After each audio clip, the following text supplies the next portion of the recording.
Good morning, everyone. I want to ask all of us to please turn our cell phones to silent. You may notice some board members accessing their laptops, phones, and other devices during the meeting.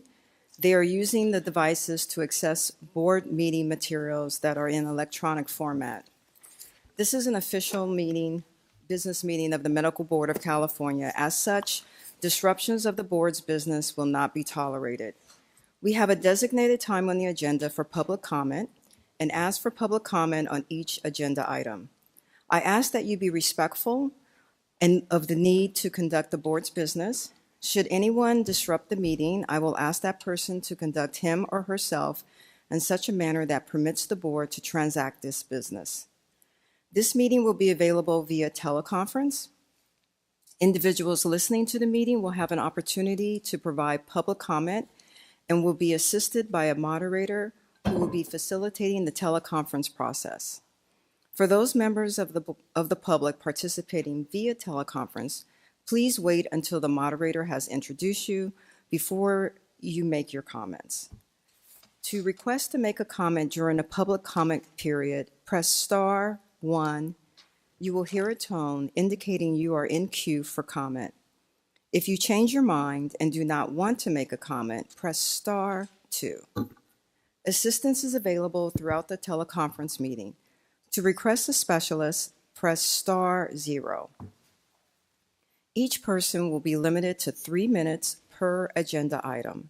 However, that time frame may be subject to change depending upon the number of speakers on the topic. During agenda item number 12, public comments on items not on the agenda, the board has limited the total public comment period for individuals on the teleconference to 20 minutes. In addition, the total public comment for individuals here at the meeting will also be limited to 20 minutes. Therefore, after 20 minutes, no further comments will be accepted. During public comment on any agenda item, 10 minutes will be allowed for the total comment period from individuals on the teleconference line and 10 minutes for individuals in the audience. After 10 minutes, no further comments will be accepted. Each person will be limited to 3 minutes per agenda item. Business Services Office staff will be assisting me with receiving the public comments via teleconference during the meeting. The board welcomes public comments on any agenda item, and it is the board's intent to ask for public comments prior to the board taking action on any agenda item. If for some reason I forget for public comment on an agenda item and you wish to speak on that item, please raise your hand or come forward. You will be recognized. I would like to request all speakers please complete a presenter slip so that I can call you by name at the appropriate time and that a record of this meeting can be full and complete. However, this is voluntary. Please give the speaker slips to Ms. Cruz Jones. Ms. Cruz Jones, can you identify yourself? For the audience, thanks. I will do my best to call upon everyone who has provided a slip for the public comment agenda item and recognize those who wish to make a last-minute comment. I want to remind all speakers to please stay on topic and keep your comments to 3 minutes or less. We plan to end today around 2 p.m. I would just like to introduce Patrick Lee from the Department of Consumer Affairs, who's with us today. And actually, we have two other special guests, Bob Sachs and Jed Grant from the Physician Assistant Board, who we'll be hearing from later. And then I would actually like all of the Midwestern students just to stand up and be recognized. So these are the future leadership physicians. Thank you. Thank you, Kim.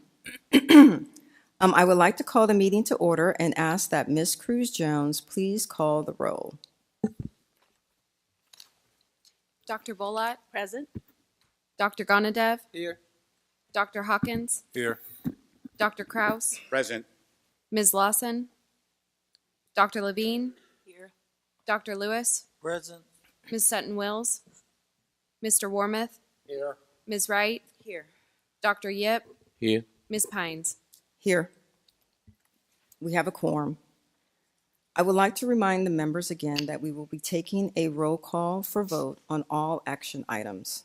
Moving to Agenda Item 12, public comments not on the agenda. Before we invite speakers to come up, I would ask individuals making comments to not discuss pending complaints, pending licensing applications, or pending disciplinary actions that may come before the board for a decision. Such discussions are considered ex parte communications, as they could provide information to members that is outside of the record in violation of the Administrative Procedure Act. Therefore, such discussions could create a conflict and lead to a board decision being challenged in Superior Court. The board can receive comments regarding the board's processes in general, but it cannot receive comments on a specific case, circumstances where the decision is still pending. Board staff is available to speak with you about any pending matter. In addition, the board would like the public to address the board as a whole and not to individual members. Please be aware that public comment during this agenda item should provide information to the board members and is not a discussion between the board members and the public. The only action board members can take is to listen to comments and decide whether they want a future agenda item on the topic. No other action can be taken on the item at this meeting. Though this may seem at times like the board members are not being responsive, following these guidelines is critical to ensure the rules of the Open Meeting Act are followed to avoid compromising the speaker's goal or the board's mission. I have several slips here, it looks like 3. They seem to be in order. Eric Andrus.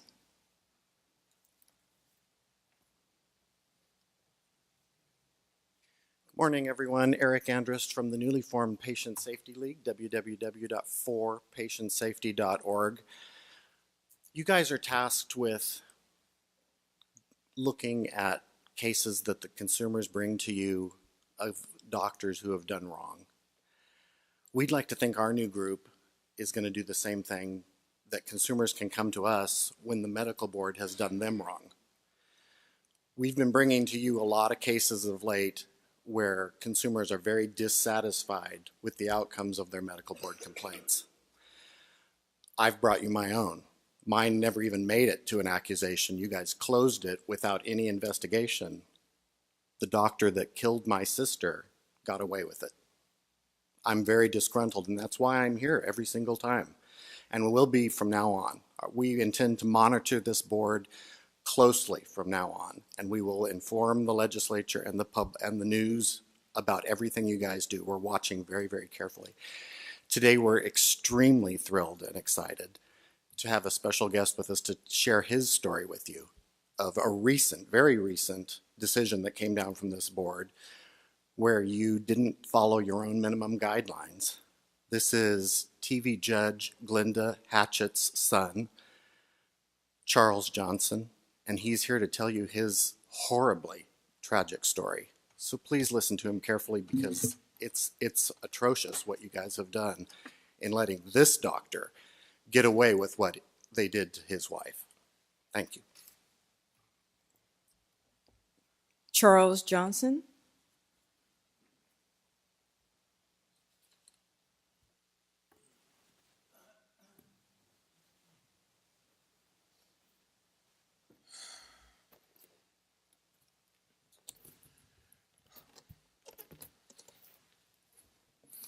Good morning. I'm Charles Johnson, and I am the exceptionally proud father of 2 magnificent sons, Langston Johnson and Charles Johnson. But very importantly, I'm the husband of Kira Johnson.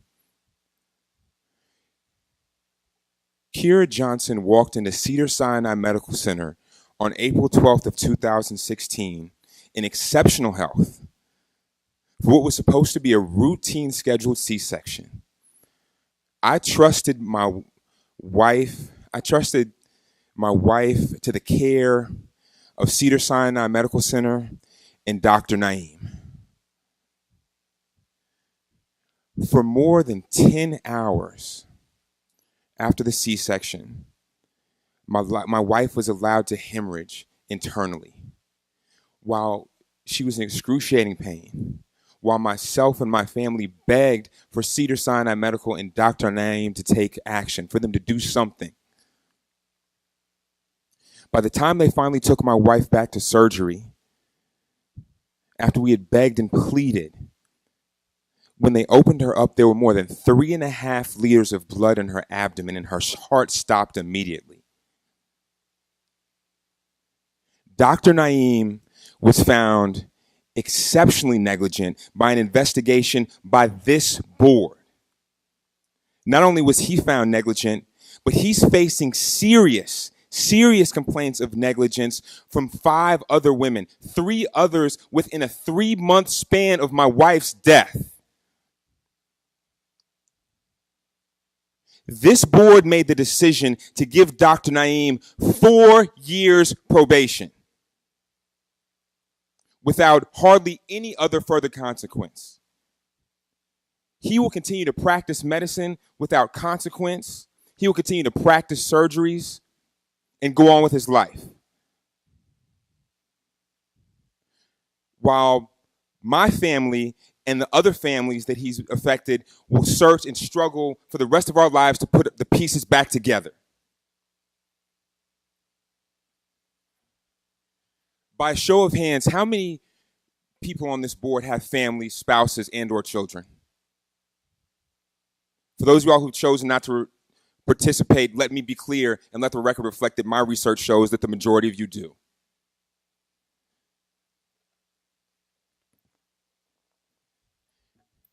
These are my boys.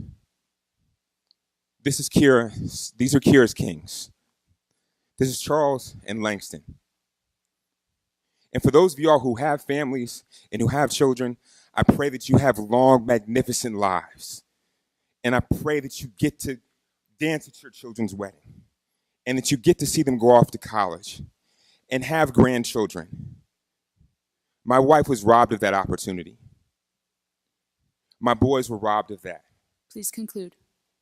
In conclusion, by continuing to make these exceptionally lenient, ridiculous judgments for discipline, every single member on this committee is complicit in the death of my wife, is complicit in the injuries of women. And you all are sending a loud, definitive message to this state and this country that women can be killed without consequence.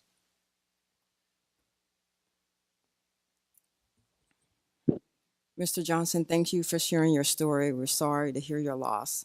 I know your mother. So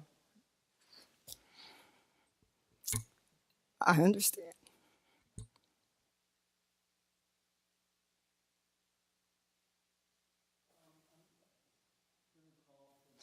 Next speaker, please.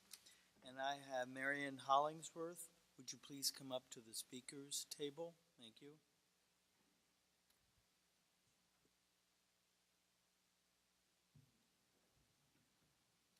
Good morning. My name, are we on? Okay, all right, thank you.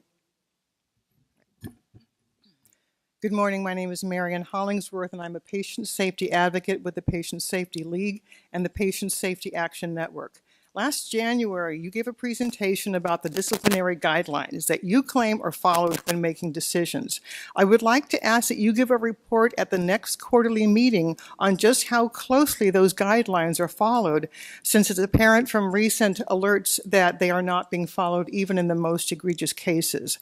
For example, the minimum guidelines for sexual misconduct carries a minimum of 7 years probation. Yet just last week, you saw fit to give a Bakersfield doctor just 42 months. That's half of the recommended probation. Why would you do that? But the worst case that came out of your office was just over the weekend for the discipline of the doctor in the death of Kira Johnson. You should know that maternal mortality in the U.S. has skyrocketed in recent years. You heard Charles Johnson describe what happened to his wife, Kira. There were 5 other harmed women in Naim's accusation, all with bleeding problems. One of them also went into cardiac arrest but was resuscitated in the OR. Your own documents show that there were 2 near misses and 1 death in just 3 months with this doctor. And what was the discipline levied against Naeem for gross negligence? Your own guidelines say a minimum of 5 years, but you gave him just 4 and a few classes. 3 years ago, a woman bled to death at a San Diego hospital, and the doctor received 7 years probation and was ordered not to deliver babies anymore. So why would you be so lenient with Naeem for all those cases of harm? If medical boards do not take responsibility for regulating dangerous doctors, you contribute to this high mortality rate. We patient advocates are watching your disciplinary alerts carefully now. We notice when you ignore the guidelines and fail to protect the people of California. There are 2 more childbirth death cases pending right now, and we will be watching closely to see what action is taken. Now, please don't bother to say thank you for your comment when I finish like it doesn't matter. Instead, don't just promise to do better. Make a commitment to help reduce the maternal mortality rate. Thank you. Thank you for your comment. Are there any other speakers in the audience? Are there any speakers on the phone? We have one caller in queue. Our first caller is Susan Lauren from Lio Collation. Your line is now open. Thank you. Hi, I'm following up on the discussion from yesterday with the cosmetic surgeons and whether they should be board certified. Competing doctors and the push-pull within subgroups of the medical profession increase public confusion about dangerous and harmful plastic surgery procedures such as liposuction. Board-certified surgeons fault dermatologists who don't have hospital privileges for using local anesthesia and not being plastic surgeons. Dermatologists fault board-certified plastic surgeons for performing too much toxic, aggressive surgery at once via general anesthesia. The internal finger pointing implies that the bad effects are related to the doctor's training and technique, when in fact the biology of fat is at fault. Of course, not to overlook the invasive technique and guesswork that goes into liposuction and those really incompetent, negligent surgeons like the one that harmed me. The competitive groups of doctors who benefit handsomely from doing these surgeries have convinced the public that, contrary to its poor track record and scientific studies proving otherwise, liposuction is safe. Of course, this doesn't make it so. The idea that board-certified plastic surgeons are above the fray should be earnestly questioned in order to prevent further widespread iatrogenic harm. Plastic surgeons often do concomitant procedures which radically intensify liposuction risk by increasing surgical time and trauma on the body and by combining lidocaine on top of general anesthesia. Putting a patient under general anesthesia may give surgeons the illusion that they can safely remove more fat at one time because the unconscious patient doesn't feel the pain during surgery. However, hazards include but are not limited to cosmetic and health catastrophes through over-resuction, organ and muscle perforation, trauma, shock, lidocaine, or anesthetic toxicity, and third space swelling. Thus, contrary to popular belief, ABPS board-certified doctors are in the position to pose significant threats to public health via liposuction. While under general anesthesia, patients cannot provide feedback to a surgeon who might cut through gristle and muscle, nor can they challenge a doctor who operates beyond the realm of consent. This, again, happened to me, was done to me. Another alarming danger is that while the patient is under anesthesia, some surgeons treat skin like fat and suction out deep, essential connective tissue. This was done to me. The problem with liposuction is much larger than who doctors are certified by. Recall, the problem with liposuction is rooted in the biology of fat. There are studies on both rodents and humans that show that liposuction negatively affects metabolism, creates an increase in visceral fat, long-term fat mobilization, metabolic syndrome, a negative change to hormones, and an increase in insulin resistance. Liposuction, a non-curative surgery, also causes fat to deposit in untreated areas and poses serious risks of structural damage, all of which I experienced. It's time to crack down on the worst plastic surgeons and the bad procedures they do before allowing more doctors into this deadly disfiguring mix. As you know, I went to an experienced, highly recommended board-certified plastic surgeon for a medically indicated breast reduction and was disabled and disfigured by his surgical assault. I've asked you over... Jordan, please place the caller back into queue.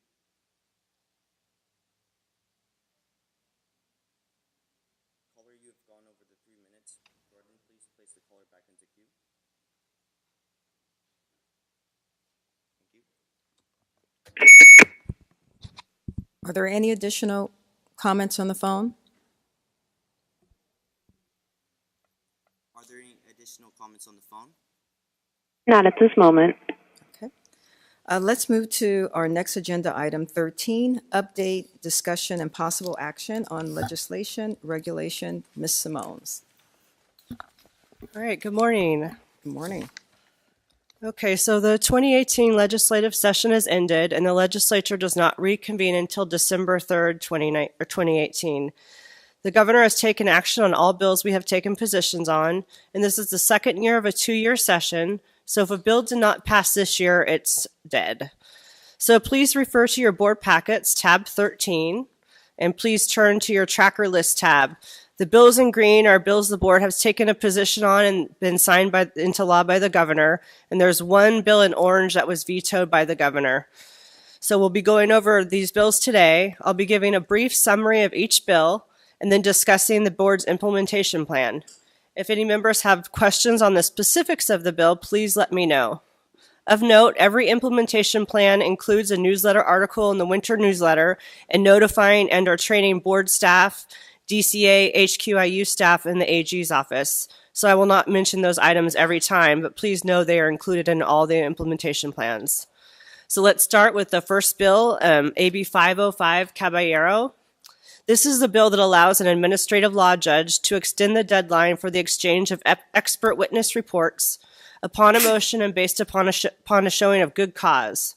This bill specifies that the ALJ may extend the timeline for the exchange for a period not to exceed 100 calendar days, but in no case would this bill allow the exchange to take place less than 30 calendar days before the hearing date, whichever comes first. We had requested some amendments. Unfortunately, those amendments were not taken.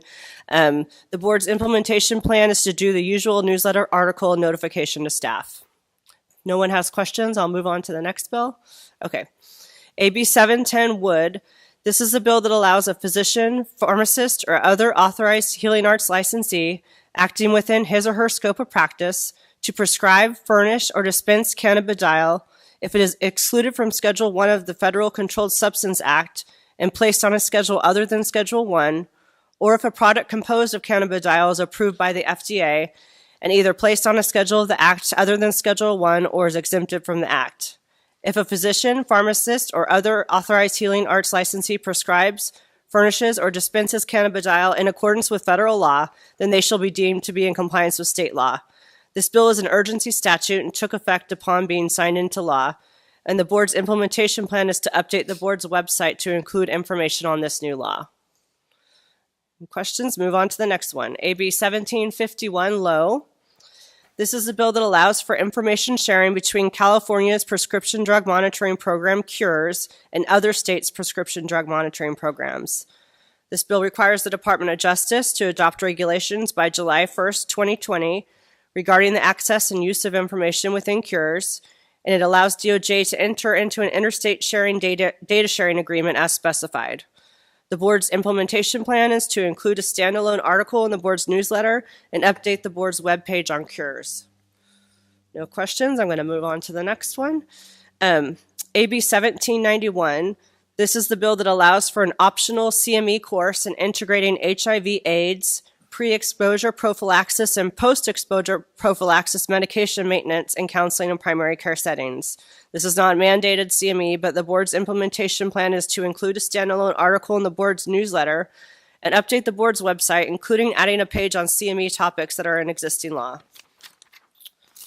So no questions. I'll move on to the next one. AB 2086, Gallagher. This bill allows a prescriber to access CURES database for a list of patients for whom the prescriber is listed as a prescriber, and this bill was mentioned yesterday, I think, in our meeting. And the board's implementation plan is to include a standalone article in the board's newsletter and update the board's webpage on CURES. Okay, moving on. Next bill, AB 2138. This bill becomes effective July 1st, 2020, and this is the bill that limits the current discretion given to boards, bureaus, and committees within DCA to apply criminal conviction history for a license denial. This bill prohibits regulatory boards from requiring an applicant to self-disclose criminal history information and requires boards to collect and publish demographic data regarding applicants who are denied licensure, who have licenses revoked or suspended, among other provisions. So this is, we actually have to do a lot of things with this bill. It kind of changes the way that we can deny licenses regarding criminal convictions. So we did put in our fiscal impact that we needed some additional staff to handle workload. So in our implementation plan, we're going to have to request additional staff to handle the workload that will be generated by this bill. We're going to have to update the board's processes and procedures for licensing denials related to criminal convictions. We're going to have to establish codes in Breeze so the board can track data required by this bill and run a report with the required information on an annual basis. We will have to change the record retention requirements to 3 years for the items in this bill that the board is required to keep for applicants. We'll have to work with other DCA boards on regulations to develop the criteria for determining whether a crime is substantially related to the qualifications, functions, or duties of the business or profession of a board regulates, and post that criteria on the board's website. We'll have to work with other DCA boards on regulations to develop criteria to evaluate the rehabilitation of a person when considering the denial of a license under Business and Professions Code Section 480, or considering suspension or revocation of a license under Business and Professions Code Section 490. And just so you know, meetings have already started with DCA. DCA has taken an active role on this because it affects all boards and bureaus. So they've already started meeting with the boards and bureaus to kind of come up with an implementation plan that we can all work towards. And then we'll also have to update the board's licensing application to no longer request criminal conviction information, and then update the board's applicant page on its website to include the changes in this bill. Does anyone have questions? Yes. Dr. Ganano there? Yeah, Jennifer, so we can't ask if they're criminally convicted? Not with this bill, no. Any other state has that? It's an odd bill. Go ahead. I would have to check with the other Yeah. states, but most other states ask if you have I would almost be willing to bet every other state application has that on it. This was the bill that we opposed. We tried to get them to change it to let us ask for if they've been convicted. So now we're going to have to rely solely on the fingerprints to find out. And, you know, not everything will come in and hit those fingerprints. So we're not happy about this bill. And again, we opposed it, but it did go through and pass. Dr. Kraus? I would like to make a motion to oppose unless amended, and the amendment would be to exclude healthcare-related boards, and I'd like to speak to that. So the bill has already passed. It's Was in law. passed. Signed Yeah, into all law. of these bills are We chapter. did take an oppose unless amended position, though, Sorry. if it makes you feel better. There were several boards that opposed it, but Sure. it A still lot of made it boards, through. actually, more than several. Probably all of them. I Yeah, would all the assume, boards but- opposed it. So, I mean, it's antithetical to our mission. Oh. Uh, We made you know, that point. I respect the rights of the individual, but as testimony revealed today, as our hands become more and more tied, we have diminished ability to protect the public. So we need to do whatever we can do to minimize the damage that undoubtedly will be done by this law. Right. All the boards felt very strongly about for that reason, that it's like contradictory to our mission of consumer protection, but fortunately got signed, so. Thank you. Okay, should I move on to the next bill? Okay. AB 2193 requires by July 1st, 2019, a licensed healthcare practitioner who provides prenatal or postpartum care for a patient to ensure that the mother is offered screening or is appropriately screened for maternal mental health conditions. This bill also requires health insurers and healthcare service plans to develop maternal mental health clinical case management program as specified. The board's implementation plan is to include a standalone article in the board's newsletter and update the board's citation and fine regulations to include a violation of this law as a reason to issue a cite and fine.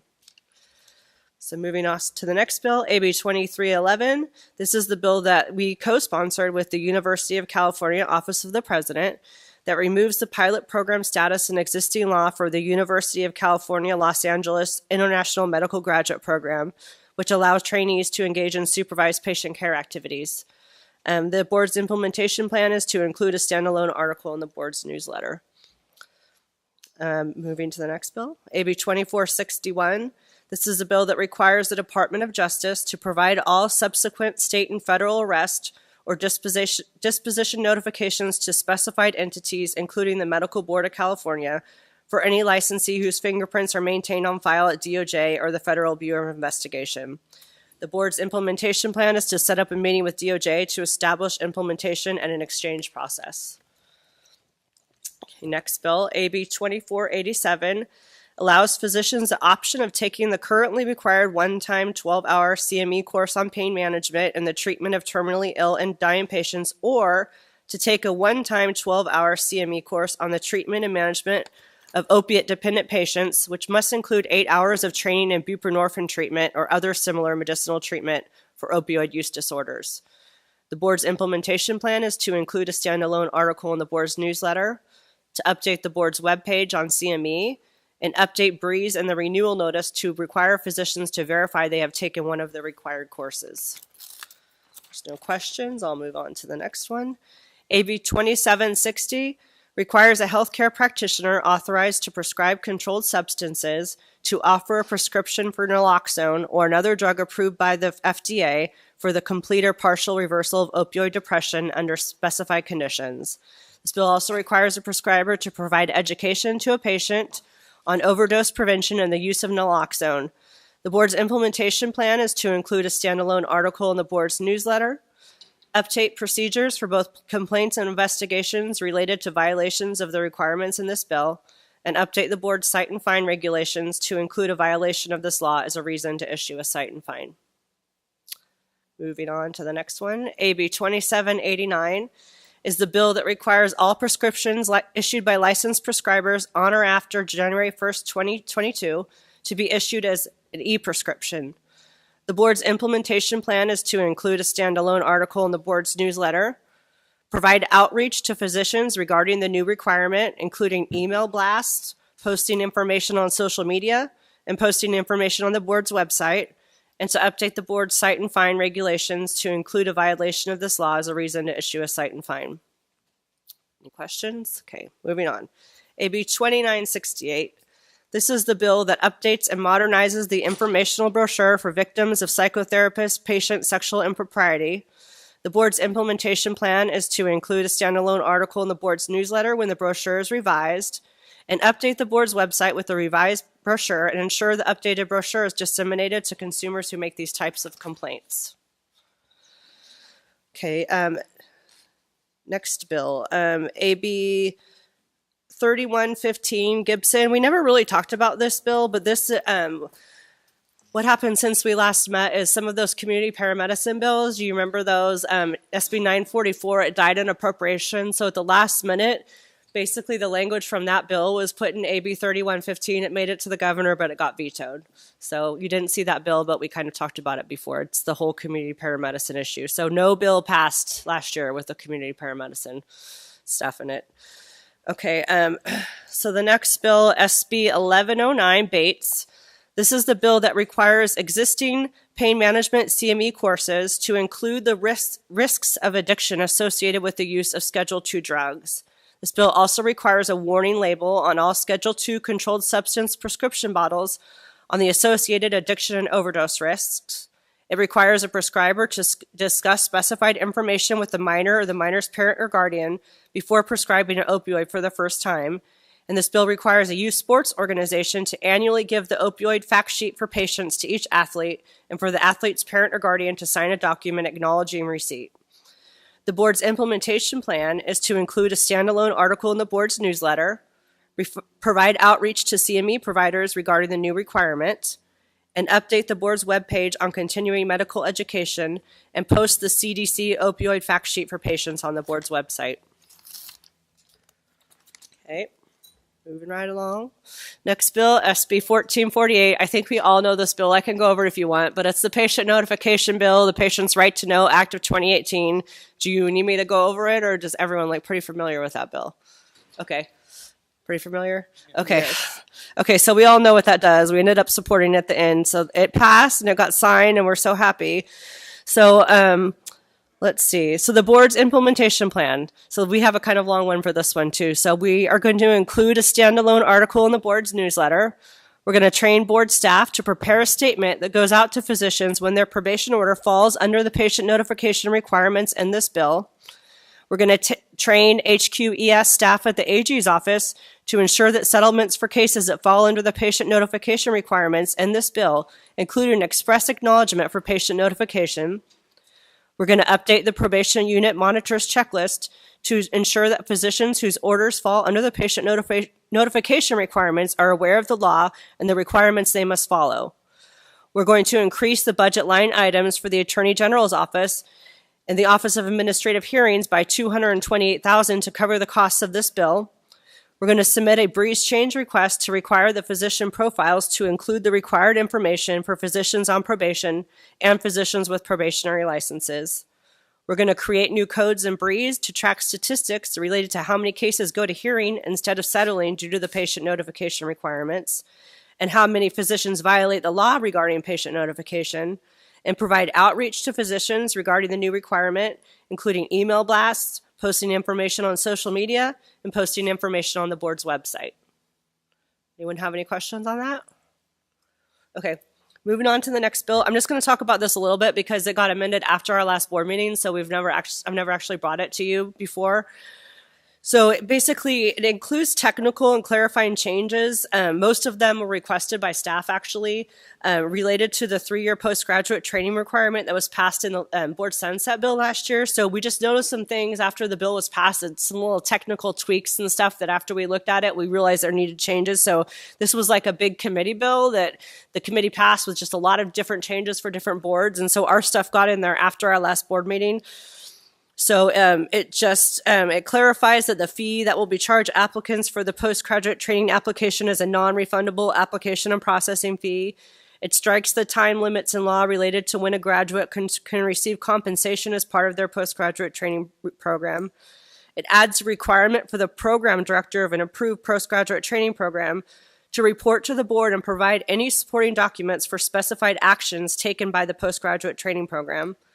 It allows the board in its discretion to grant an extension beyond 39 months to a postgraduate training licensee to successfully complete the 36 months of required postgraduate training. It requires an applicant who has successfully completed 36 months of approved postgraduate training in another state or Canada and who is accepted into an approved postgraduate training program in California to obtain his or her physician and surgeon license within 90 days after beginning the postgraduate training program. Existing law allows an applicant to be licensed in California if they hold an unrestricted license in another state or Canada, or has been a member of the active military, United States Public Health Services, or other federal program for a period of at least 4 years with no discipline, among other requirements. This bill adds 2 options to the criteria that was required for that pathway. Existing law requires the applicant to be board certified and have 1 year of postgraduate training. This bill adds the options of allowing the applicant to have satisfactorily completed 2 years of postgraduate training, or allow the applicant to have satisfactorily completed 1 year of approved postgraduate training and taken and passed a clinical competency written examination.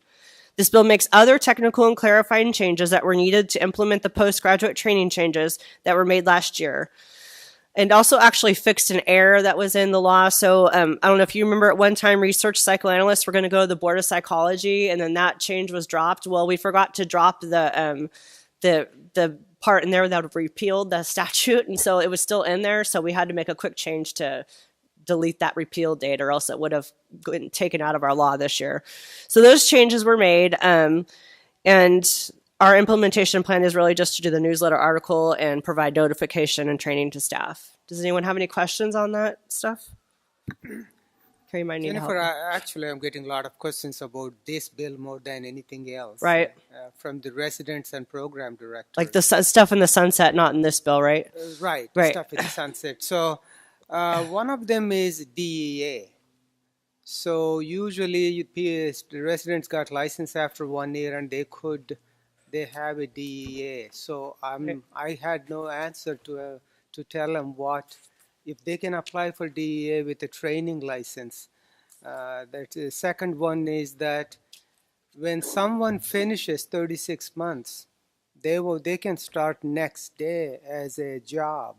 So like a family medicine, internal medicine, they're 3-year programs. So we need to have a license way before that so that they can start working. So these are I just want to point out that there are still some issues. We need to look into fixing this.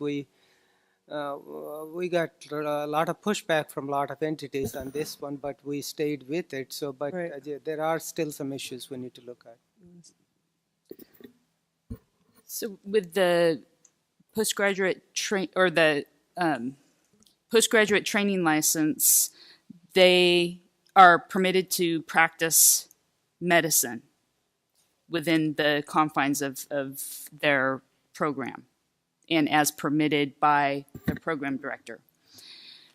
They will have gotten everything ready for licensure except proof that they have completed the 36 months. They can practice on that postgraduate training license for an additional 90 days while the full license is being processed. But that should go very quickly. There's one document to prove that they've completed that 36 months that the board needs to push the license. Kerry, that's if they do in California, but what if they're going to another state, they don't have a full license to get a reciprocal license in another state. So that's why I said we got some issues we need to look into. That's not going to impact them getting a license in another state. Yeah, not at all. And they'll have a postgraduate training license too.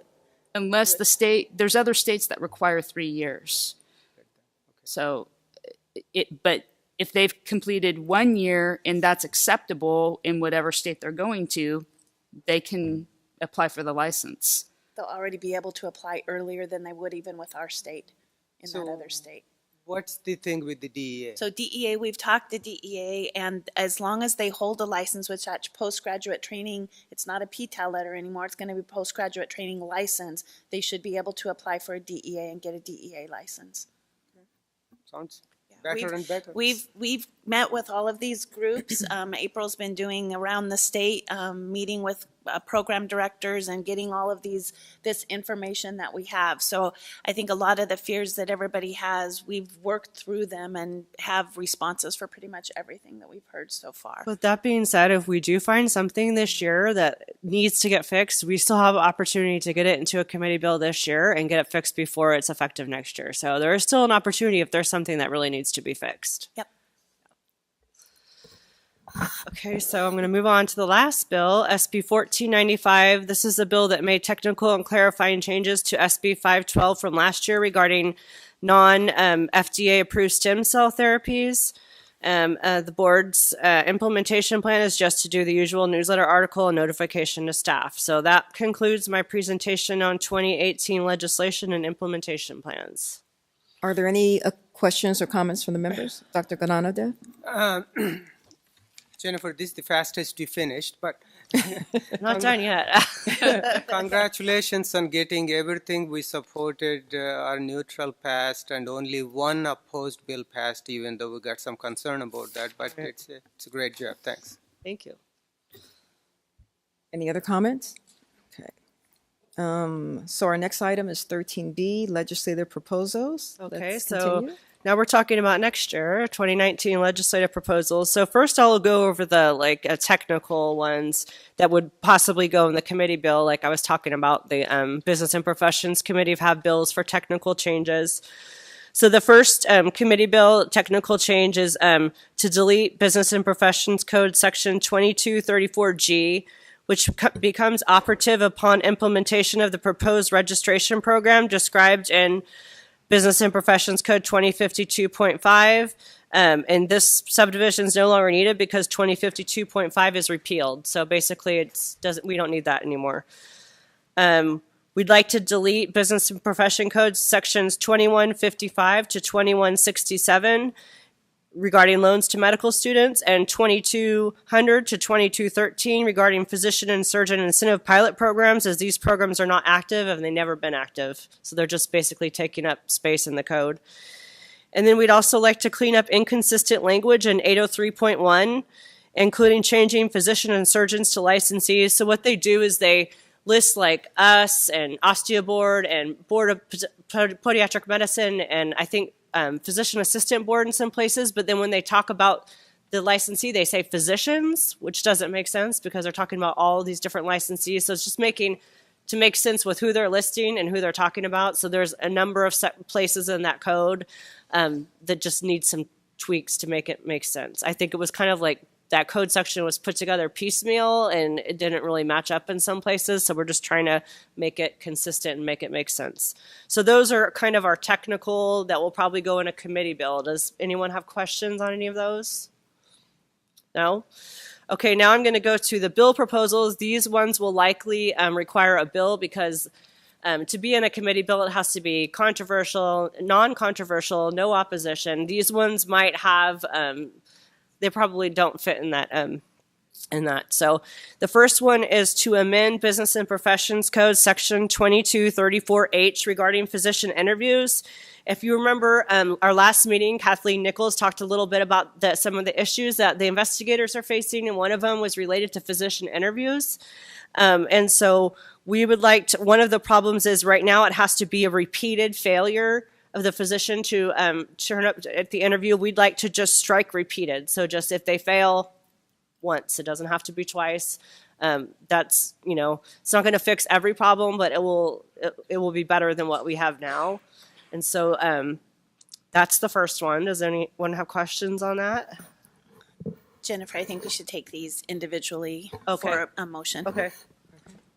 I do want to say on that one that it would be a failure to show up in the absence of good cause. Right. That's so what's that in the law. the good cause will be left in. Right. But The repeated would be struck. striking the repeated will, we think, be helpful to our process. Yeah. Dr. Gananadel? I think it's about time because everyone complains about our timeline. And then there are multiple reasons we need to eliminate one at a time, and this is a good one.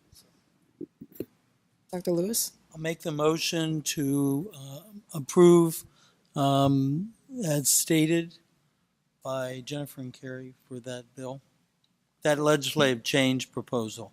Second. All in favor? Well, comments and then roll call. Are there any public comments from those in the audience? Any public comments from those on the phone? We have one question in queue from the phone lines. Okay. Our first question comes from Virginia Farrugia. Your line is now open. Hello? Yes, go ahead, caller. Actually, Virginia Farrugia. So, first of all, I understand the Brown guidelines. The manner which concerns is managed is re-traumatizing, such as silence and cutting off people, which is what they experience as a patient, along with not addressing the concerns in future meetings also harms the patient. While doctors have saved countless lives, they also harm countless lives. Well, not as horrific as many of the other situations. Mine was experiencing pain over three years that I could not sit. It took 50 pelvic exams by 20 medical professionals to find the issue. It was a nurse practitioner and a doctor in Arizona that found the root issue. In my experience, only one doctor in California knew how to access the pelvic floor. While it's not death, I couldn't sit, and it took a huge toll on my life for 3 years. In California, I was offered pill after pill after pill. There's a huge gap in knowledge of pelvic floor pain. In addition, there's also an issue in handling medical mistakes after admission. There's denial of care, omission in the records, and doctors covering up for doctors. The inaccurate records cause me additional harm. After an error, the patients are met with silence. They are told what happened, did not happen. The records have omissions. Oh, that's repeated what I said, sorry. And then the doctors cover up for doctors. There's nowhere to turn after a medical error. Nobody advocates for us. Patients end up financially ruined, in pain, homeless, have traumatic stress. It is not uncommon to hear of suicide in the population that's been harmed by medical error. Meanwhile, the doctors' company has acquired over $4.9 billion while spending millions to take away the rights of patients to be compensated for injuries. leaving the patients financially ruined, homeless, with traumatic stress. A lot of them are suicidal because there's nowhere to turn for us. We are re-traumatized over and over. It seems that there's a conflict of interest for doctors such as Dr. Richard Anderson to run a business that causes such severe harm to already harmed patients. Is against the medical code of ethics. This needs to be addressed along with public pain education, diagnosis and treatment of traumatic stress, proper documentation including open notes, and dissemination of evidence-based practice because it seems doctors are currently not updated on current recent research of several issues, including public pain and traumatic stress. In addition, when you say doctors need training on opiate disorders, 80% of the people with opiate disorders, addiction disorders, have traumatic stress, and traumatic stress is not well managed in California. So it'd be nice if there's a bottom-up. Please education. conclude. That's it.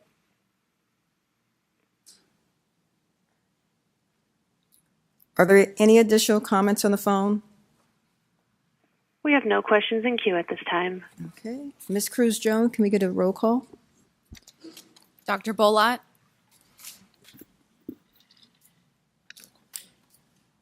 Aye. Dr. Gonadev? Dr. Hawkins? Yes. Dr. Kraus? Yes. Dr. Levine? Aye. Dr. Lewis? Aye. Mr. Warmoth? Aye. Ms. Wright? Abstain. Dr. Yip? Aye. Ms. Pines? Aye. Okay.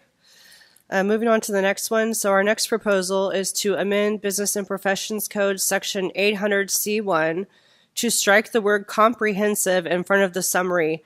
So this is a summary that a physician can request when a complaint is filed against him. And the issue is right now we're running into delays because there's argument over what is considered comprehensive or not. And so it's being like a back and forth between us and the physician of this isn't comprehensive enough and we think it's comprehensive. And so basically what it's happening is it's delaying the investigation because we can't get the interview with the physician because we can't get past the point of providing the summary. I don't know if Kim and Carrie have anything to add to that. That pretty much clears it up. They ask for a 800C letter, which actually has already been given to them. When we write out to them and ask for their medical records, we explain what the issue is at that time. But then they ask for that 800C, so it delays it until we get the 800C. And then when we give them that summary, they're not happy with the extent of that summary. And so that word comprehensive is up for debate as to what that means. And so we'd like to change that. Yeah. And I do want to make it clear there's not a connection in the law between the board having to provide an 800C before the physician goes to the interview, but it is a point that they argue over. And so this will provide some clarity and remove that part of the argument. Dr. Lewis? Jennifer, I remember in the past when I had this discussion with some of the staff, the 800C letter needed to be requested because I had physicians at CDCR were not getting it automatically. Does this mean that they will get the 800C letter without request as part of their packet? No. So what happens is that 800C letter, what we do is in that initial request for the medical records for the patient and for a summary of the care and treatment, what we would put in an 800C letter, we're actually putting it in that initial request letter for medical records. So if we've requested something from the physician, we're already putting that in the letter itself. So we say, pursuant to 800C, here's a summary of the allegations. And then they get that information. You still, if you want a 800C letter, though, you still have to make that formal request to the medical board on top of that. But we're already trying to mitigate that up front, but doctors will still ask for it even though it came in that initial letter. And there's some cases, sexual misconduct cases, other types of cases like that, where they won't get that request for medical records. So in those instances, if they want that 800C letter, they still have to request it. Yep. Yeah. Dr. Gonadev? Yeah, so why can't we send what they ask multiple times at one time so that we don't have to have delay. That's what my concern is. And number two is that comprehensive summary is an oxymoron anyway. Summary is a summary; it's not comprehensive. So, right. But it's a simple thing to do is just send what we got, so that way you don't get delays by attorneys asking more. So we do send a summary. We're not going to send them all of the information, especially in sexual misconduct cases, because it then impacts our investigation in certain cases. So we do as much as we believe is that summary when we submit those. And we work with both our investigators to get those 800Cs out and make sure the wording is not going to impact their investigation as well. You're absolutely right. Comprehensive and summary, it just doesn't work. And I don't know where that language originally came from, but it needs to be fixed. We need a motion on this? Just a quick Dr. question. Just hearing Dr. Gananadev and then Dr. Lewis, my question is, what I thought I heard you say is that the letter that we send out provides the information enough to inform the physician that he or she, these is what are the allegations and this is why we're getting these records, we're requesting these records. What's the redundancy of the 800C? Why is there then another step for me to request that? What's in 800C? Maybe I don't completely understand. So I'll have Carrie assist, but an 800C, so Business and Professions Code, it's Business and Professions Code 800C allows a physician to ask for basically it allows them to ask for their central file, the information in their central file, which is the complaints that we have filed against them. And so they ask us for that information, and then it says, but the board, you can either give them a copy of it, et cetera, or you can give them a comprehensive summary of the allegations of the complaint. And so what they're asking for is they want to know, why am I in trouble? Why has this complaint come forward? That's usually what that request for that 800C letter is from their attorney. Excuse me. Aren't you saying that in your letter? Yes. Okay, that's why I'm just the wondering. Original letter that goes out, if it's quality of care. Like I said, some individuals, they might know, let's say if it's a sexual misconduct case, you might not have really know what the allegations are until we call you in for an interview as a physician, because we haven't had any reason to ask for medical records, depending on the type of case. So then at the point where they get called in for an interview, then they ask for this 800C letter. And I want to say too, sometimes the physician hasn't been contacted, they've had an interaction with a patient and they wonder if there's any complaints filed, or they're just wondering if there's any complaints filed. And so outside of staff asking for something, sometimes physicians will ask, and it could be that it's not that type of case where staff would reach out for medical records, or it could be it has not reached that point and they want to know the complaints on file. So the final statement is then what I think I also heard is that this is kind of like my complaint file, and it could be any and all complaints over a period of time that I've practiced, and that perhaps the physician is asking for that. But if it's clarified in the letter that for this complaint, this is the actions that we need to take. So okay, I understand. Thank you. Dr. Gananadev? Yeah, my point is both sides. I think you got to be transparent. I can understand the sexual misconduct cases. You got to protect privacy of the people who are complaining. But we have to be transparent and give appropriate information rather than my entire concern here is the delay. More than anything else, it just gets delayed and delayed and delayed. So why can't we send what before they even ask for on the quality of care complaints, what all the info we got? We're already doing time. that. Okay. That's what's going in the letter. Let me give you an example. We had an individual who had a criminal conviction. They asked for an 800C letter. We said, you're under investigation for your criminal conviction pursuant to Penal Code X. And they wrote back and said that that wasn't enough information. Now, they know more information about it than we actually know because they were the one that was arrested. They know the circumstances of their arrest. What more would we have given them? They were saying that wasn't comprehensive. What more should we give an individual when we give them the facts of we're investigating you because of the criminal conviction that the board was notified about. So then we're going back and forth about whether it's comprehensive or not, just because we told them we're investigating you because of a criminal conviction. No, I get that, Kim. My concern is the quality of care issues. Do we provide them all whatever is needed so that Yes. they don't delay asking for more and we don't delay giving, It's a providing delay one at a time? tactic, quite frankly, Dr. Gonadev. We give them all in that upfront information, but for them, they just keep coming back and asking for more and more because they're trying to delay the case, quite frankly. That's how it appears in some instances to us. So if we strike the word comprehensive, it might take care of some of that.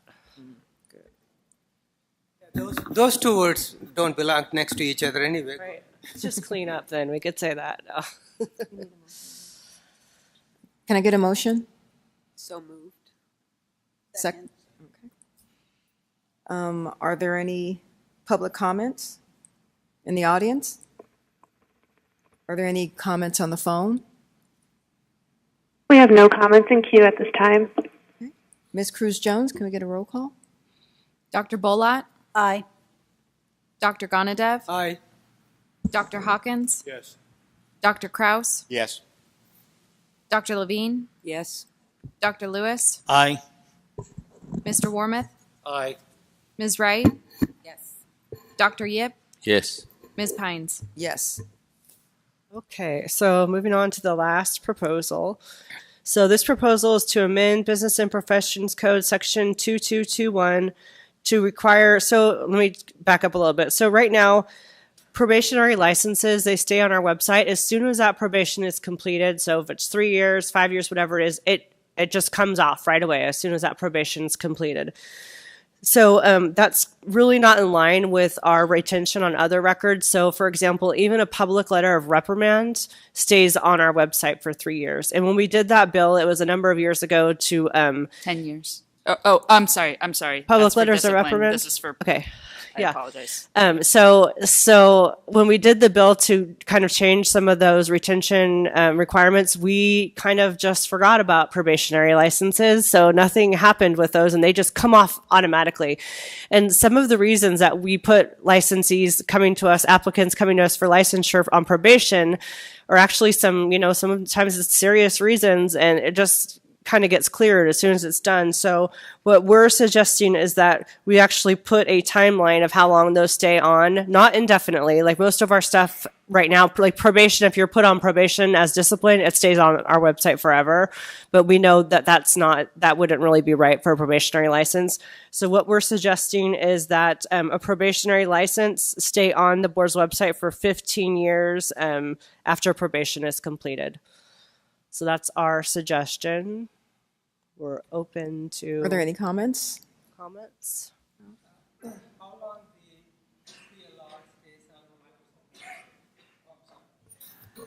How long the public letter of reprimand stays on our website? 3 years. So the public letter of reprimand that happens at licensures, because sometimes we can issue a license with a public letter of reprimand rather than putting them on probation, that stays on 3 years. But if you have a license and you get in trouble, that public letter of reprimand stays on for 10 years. Yeah.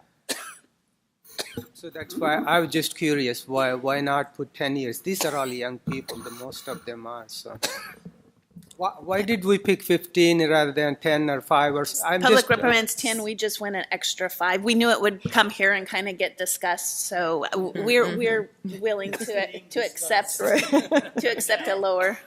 Yeah. I mean, 10 would work too. Any other comments from members? Yes. I was echoing Dr. Gonadev's question that all of a sudden you pick 15, and I'm kind of not there. Okay. I'm there with 10 because we have other record website retention 10 years. I just think 15 is picked out of the sky. And Well, you're right. It is picked out of the sky. Let's go 10 then. I would go 10. Okay. And again, please remember, these documents are public indefinitely. It's just whether it remains on the doctor's profile. Because a patient could write to us and say, I'd like the records for Dr. Smith, and they're going to get that information. Anyway, yes. The website posting. Yeah. Any other? Okay. I think I'll make a motion for 10, mainly because most of them are young doctors who did some one little dumb thing and then it's not worth for to leave them on for a long time. And I'll second that. Are there any comments in the audience? Any comments on the phone? There are no comments on the phone. Ms. Cruz Jones? Dr. Bolat? Aye. Dr. Gonadev? Aye. Dr. Hawkins? Yes. Dr. Kraus? Yes. Dr. Levine? Yes. Dr. Lewis? Aye. Mr. Warmoth? Aye. Ms. Wright? Aye. Dr. Yip? Aye. Ms. Pines? Aye. And that concludes that. Okay. Is the next item 13C, status of regulatory actions? Yeah, Let's so continue. the regulatory matrix is in your board packets under tab 13, and I'm just here to answer any questions that any members have on the matrix.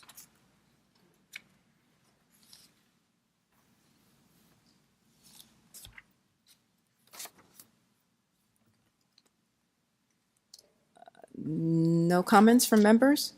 Okay. Thank you, Ms. Simones. We appreciate that. Are there any comments from the audience? Any comments on the phone? There are no comments on the phone. Let's move to our next agenda item, 15, presentation on changes to vertical enforcement program. Ms. Kirschmeyer. Thank you. And good morning, everyone. I wanted to bring your attention, if you can turn to your packet, item 14 in your packet there. As most of you know, the board's sunset bill, SB 798, put in a sunset date of January 1st, 2019 for the vertical enforcement program. The bill also included a signing message from the governor that directed his staff to work with the legislature and the Attorney General's office to determine what changes were needed to the vertical enforcement program. Although negotiations between the governor's office, the Attorney General's office, and the Department of Consumer Affairs and the medical board took place as requested in the signing message, no bill was introduced to extend vertical enforcement sunset date. Therefore, on January 1st, 2019, the vertical enforcement program will be eliminated and the board will return to the process it used prior to the VE program.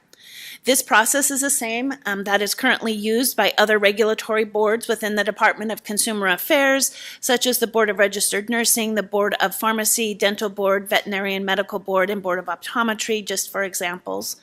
With this change, the Health Quality Investigation Unit will conduct the investigation, and once completed, if warranted, and after discussion and agreement by the board, the case will be transmitted to the Attorney General's office requesting the filing of an action, which in most instances will then be an accusation. The investigation will no longer be jointly assigned to both an investigator and a Deputy Attorney General. The investigations will be assigned to HQIU only for processing. However, please be aware the Attorney General's office and the board will continue to process interim actions such as a PC-23 request, interim suspension orders, and petitions to compel, but they will be transmitted to the AG's office for their assistance in those matters. So please see the charts on page BRD 14-3 and 14-4, which identify the current process and the process that will take place on January 1st. As you can see in the chart, the AG's office will no longer be involved in that investigation. So if you look here on your first page there, you can see this is our current process right now. So you can see that once the investigation is received at HQIU, it also goes out. There's a lead prosecutor who reviews the case. If the investigation is warranted, they will move it forward. And then it continues on there. You can see where there's a lot of interaction between the two individuals all the way up until, and this is going to be one of the biggest differences, is right here where the supervising investigator and the investigator determine the investigation is complete. Then the Deputy Attorney General is the one that reviews that action and then notifies the board. Right now we have a case disposition form that is provided to our Chief of Enforcement or myself. We review all of those from the deputies that send them. And what that document is it says how that case should progress. Should it be closed? Should it be referred to the AG's office? Should it have a citation and fine? So that's how it currently works. Then you go over to the left, that's first time really, that whole process when the medical board gets involved. So then at that point, either the chief of enforcement or myself review that case disposition form, and we either agree or disagree with the action that the DAG is recommending, the AG's office is recommending. If we disagree, it goes back through a complaint resolution process. If we agree, then that next step happens, whether it's closure or whether it goes to the Attorney General's office for the filing of an accusation. So fast forward to what will happen after January 1st, 2019. So you can see here the complaint actually comes in. It will go directly to the Health Quality Investigation Unit. They're going to need to work that case all the way through the process. You can see the only time the AG's office would become involved is if we determine that there needs to be that assistance of an ISO or a petition. If it's an ISO case, we would definitely want them assisting us through that process. We need to have them involved early on. The same thing with the Penal Code Section 23. We want to reach out to them and have them go in to get that court restriction from the Superior Court. So you can see it comes down here, it gets investigated, and then it's going to be that investigator that's going to submit the case disposition form to the Chief of Enforcement or myself for review, and then we will determine whether we agree with the action or whether we send it back for further investigation. So it kind of eliminates that third individual in the investigation, kicking it back to them for more investigation, which we do right now, and I believe we'll continue to do that in the future. Then if we agree with the action, then that matter gets transmitted over to the Attorney General's office. The Attorney General's office then will look at that and determine whether they believe that the evidence supports the disciplinary proceeding that we're asking for. If it doesn't, they have that opportunity to kick it back to the medical board and say there needs to be more investigation. Then we'd have to work with HQIU to do that. The other thing that could happen is they could just say, you know, we've looked at all of the evidence in this case and we don't believe that there's enough evidence to proceed. This should be rejected. They would also at that point have the ability to say, you know, you also, we believe that this should be a public letter of reprimand and not an accusation. So then we would work with them from the medical board. So then that really gets the health quality, once it gets transmitted to the AG's office, then the investigator pretty much is out of it, with the exception of there may need to be the investigator working with the Deputy Attorney General if there needs to be any additional information, and that will be presented back to the AG's office through a supplemental investigation. And obviously the investigator will work if they have to testify at the hearing. So with that, that concludes my report, and I'm open for questions. Dr. Gnanadev? Thank you, Kim. It was somewhat disappointing that we couldn't come to an agreement. This was one of the two things left last year at sunset. One was probation notification. I'm glad that came to the conclusion with consumer groups, Senator Hill, and CMA working with us, all three. So I'm thrilled on that. But this one, unfortunately, it didn't. As long as it doesn't delay, actually, if it can expedite, we can see how this works. So that's my entire issue here is, our entire board's issue is how long it takes to conclude an investigation. So if we can really streamline it with the help of AG's office on the cases where we need their help, I think we'll see what happens next year, and then we'll go from there. And one thing I think that's going to be beneficial is now you have the Health Quality Investigation Office, who for the last several years has been working with the Attorney General's office to where they really know now what it takes to prosecute a case.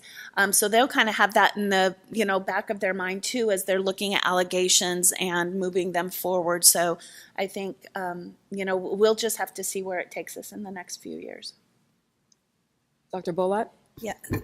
Thank you very much. And just by looking at it, I can't really tell how much more efficient and effective this is going to be, but maybe perhaps at some point looking at identifying those timelines that can be wide-ranging depending on the accusation.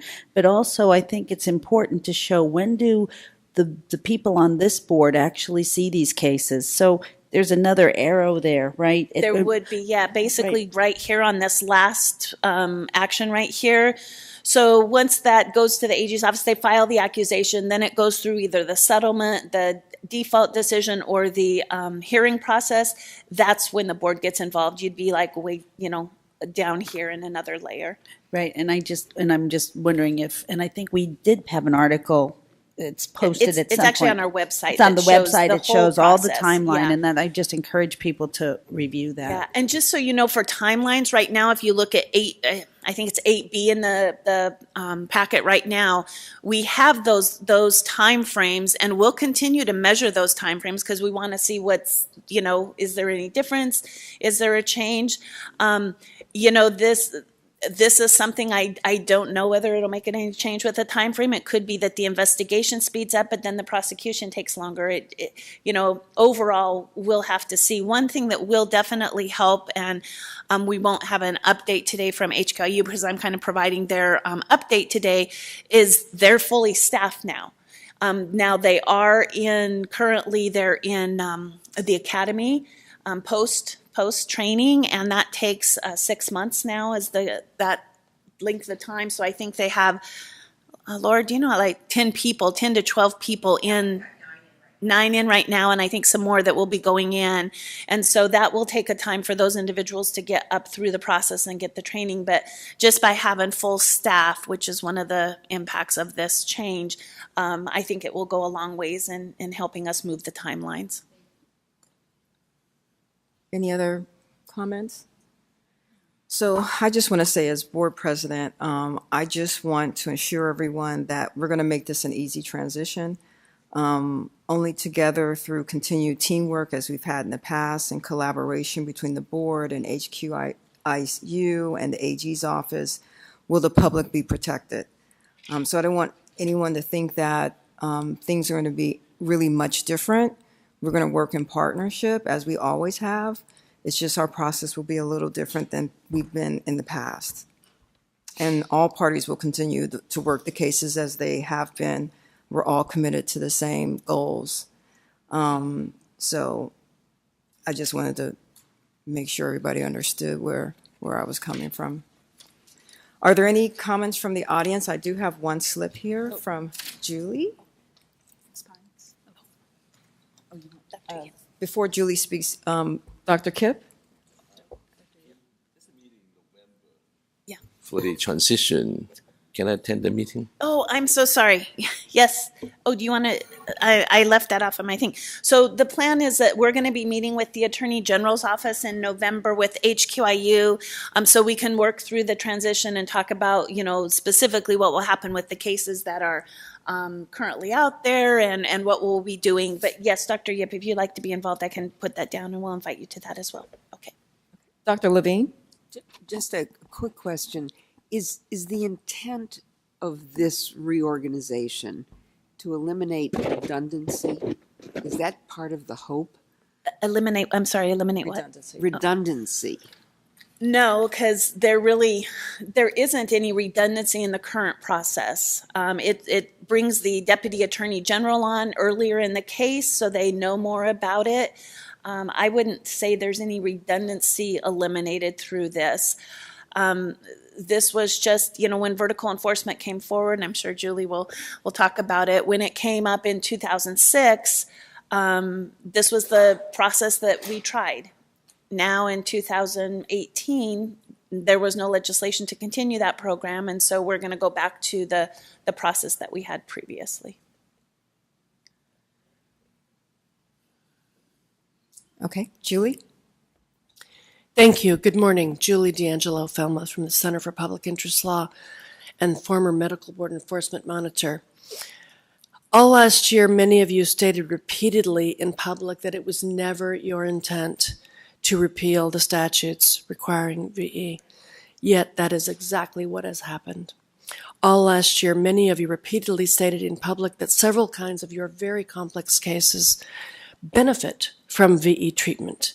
Yet you never fully identified those kinds of cases, nor did you explain why you believe they benefit from VE treatment, nor did you cite to any data justifying either including or excluding case types from vertical enforcement. In fact, you never included this proposal to repeal or amend the VE laws in your 2016 Sunset Review Report, nor was it in the cover letter to your 2016 Sunset Report. In fact, you board members personally have never even discussed this change. This board has not discussed confining VE to certain kinds of cases since 2013, prior to when many of you were on this board, when your predecessor board members rejected staff's recommendation that VE be confined to certain kinds of cases. With all due respect, this decision, this non-action, has reverted your enforcement program back into the dark ages of 1992, when investigators worked up cases unilaterally with no legal guidance as to the possible violations, the elements of those violations, the evidence needed to prove those violations, and the method by which to get that evidence so that it is admissible at a hearing. And then the investigator would hand off that allegedly completed investigation to a prosecutor who had no role in designing the investigation, no ability to review the evidence as it came in, and to tailor the investigative design accordingly, or perhaps even dismiss the case. No role in the subject interview, no role in selecting the all-important expert reviewer, and no easy way to get investigative follow-up. This was the famous handoff method, which we criticized in our 2005 Medical Board Enforcement Monitor report, and which we sought to eliminate by instituting vertical enforcement. Well, the VE requirement, which has been in place for 12 years, is now gone. This will lead to considerable delays, and it will lower the quality of the decision-making. However, you yourself said it was not your intent to repeal VE, and you yourselves said that you believe certain kinds of cases benefit from VE treatment in addition to ISOs and PC-23s. I don't believe there's anything in the law today or as of January 1, 2019 that prevents you, the medical board, from sitting down with the Attorney General's office and with HQIU to negotiate a new manual that sets forth those kinds of cases and calls for VE treatment. Please conclude. In cases where you believe they would benefit from VE treatment. I urge you to think about that and to do it. Obviously, you might contend that I am biased. The VE requirement rose from our 2005 Medical Board Enforcement Monitor report. We hoped it would be approached in a constructive manner, as it has been at all the other agencies on the federal, state, and local levels that handle complex matters of the kind that you get. I'm sorry that did not happen. If there's anything I can do to help facilitate a resolution, please let me know. Please do not revert to 1992, because that is what you've accomplished through this action or inaction. Thank you. Thank you. Please, nobody drink from this because I have a terrible cold.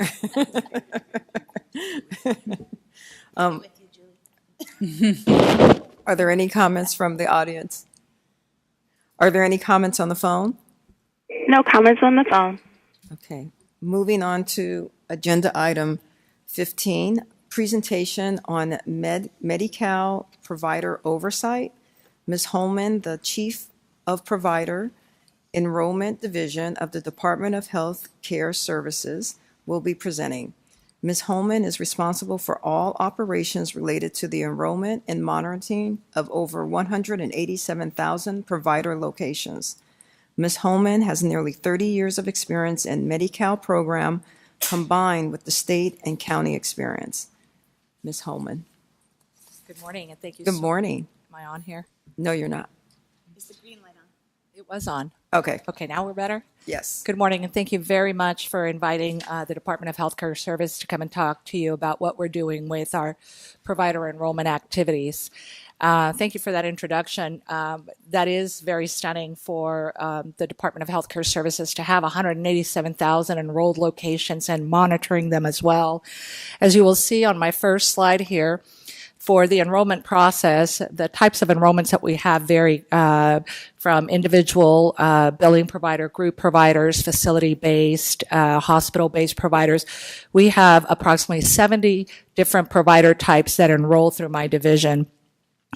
Most of the enrollments are the far right on the new enrollment, change of ownership, business address, and now with the Affordable Care Act, the every 5 years, at least once every 5 year revalidation of our work. There are other activities such as reporting counselors that have come into your group or removing individuals or changes of information. The time that it takes, it was very interesting listening to you earlier this morning talking about how long the time takes, 90 days or the resources that are needed. But we do try to meet most of our activities within the required time frame. Statutorily, most of our providers have to be reviewed within the first 90 days. Some allied providers up to 180 days. And then we have certain types of transmittal enrollments that are not time limited. But during that 90 days, I want to be very clear because there's a very frustrating relationship with the providers in provider enrollment that it takes us way too long to approve information or the action. But within 90 days, we're required to take one of 5 actions, and that's where most people get very confused and frustrated because there are times where it takes up to 2 years to process an application. But the 5 actions is an approve, deny, return to the provider to remediate, allow the provider to withdraw it, or to refer it to our audits and investigation for on-site inspection. And the on-site inspection obviously does stop the clock for us. A remediation, when it's returned to the provider where the information is incomplete, inconclusive, or didn't provide the proper information, we allow the provider 60 days to submit that information. And once they submit it, then the department has another 60 days to review the information. So that process can take quite a bit of time. And again, the the on-site inspection by our audits and investigation outside of our control, and that can take several months as well for anybody to go to an on-site visit.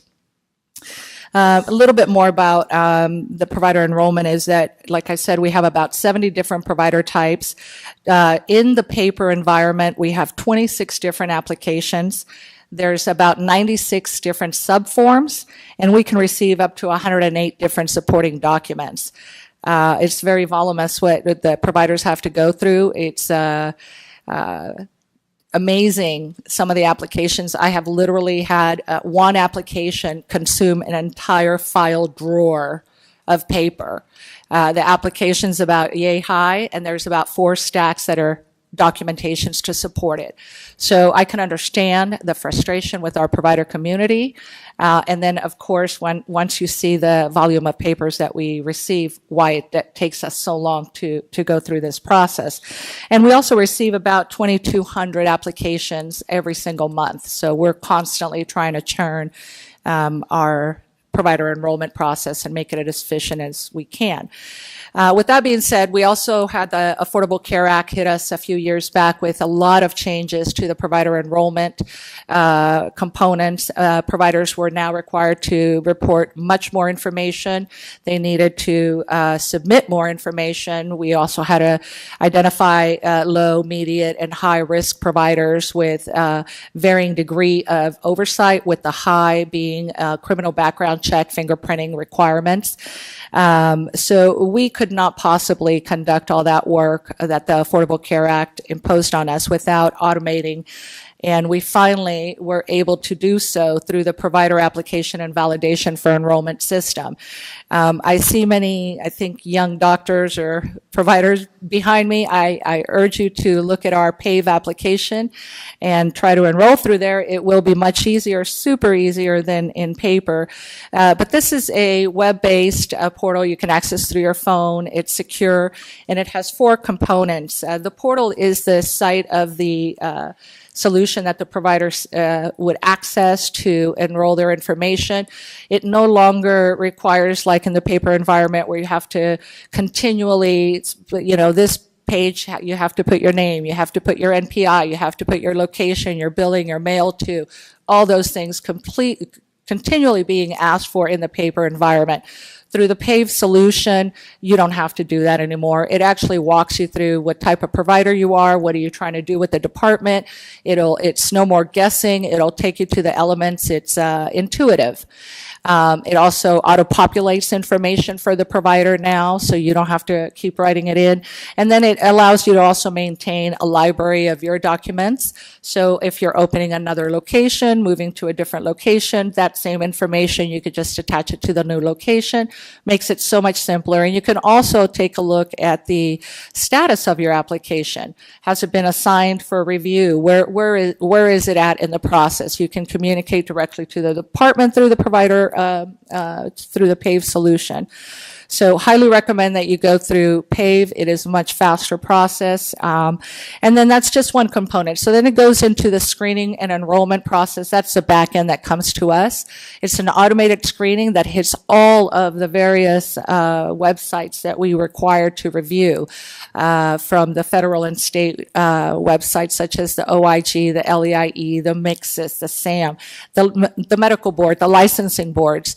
So it automatically does it now instead of staff having to do it site by site by site, print it out, go get it, scan it, and so forth. Then it comes into enrollment, and my staff are also walk through the process and have to do certain checks themselves. And any deficiencies that are found, we're able to identify them, and then it auto-populates into the form now. So everything is much better. The provider receives it immediately. They get a "you got mail" ding on them, and then they're able to get onto their PAVE, see their remediations, address them real quick. I've had providers that have remediated, addressed it within the day. No more snail mail. So this is a very good thing for us. And then also on the monitoring, that's the Affordable Care Act also requires that the department do monthly monitoring on all providers. So with 187,000 locations, and I specify locations because within every location you have multiple people or multiple checks, it's impossible to do it on a monthly basis. Sorry about that.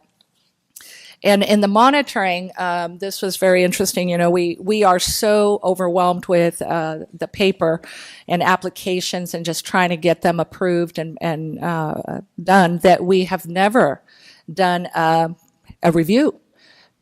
Do you have anything to report? It's been self-reporting. So for 30 years or so, we didn't hear from some providers, and they were still active.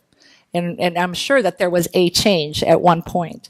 But as soon as we implemented the monitoring through the automated database, we were able to save the state $2.5 million per month in inappropriate payments to providers that were no longer eligible, were restricted, or on deceased, and people were using their information to bill. So this was a very good system for us, and now we're able to rapidly address any issues when we see that a provider is no longer allowed by either another state or by the federal, or if there's been a licensing board action, we get a hit on that as well. So that helps us respond much quicker. So I'm not going to play the little video down there, but if you have this, that little video link gives you a little tutorial for the providers to see how easy the solution becomes for them to do the application. So these are just a couple of stats. I won't go into this very much, but one of the things I wanted to highlight is that with the paper process, about 80% of all applications were returned. They were always deficient. The PAVE application, the solution automated, is now reduced that to 30%. So we still can't, control providers attaching verifications that are old or outdated, or maybe they loaded up their mother's picture instead of the license. But so those kind of things we would certainly return. But that's a big reduction, 80 to 30%. So a lot less frustration on the provider side as well, and we're getting through the process faster. Normal processing now is 45 days versus the 90, 180, 2 years.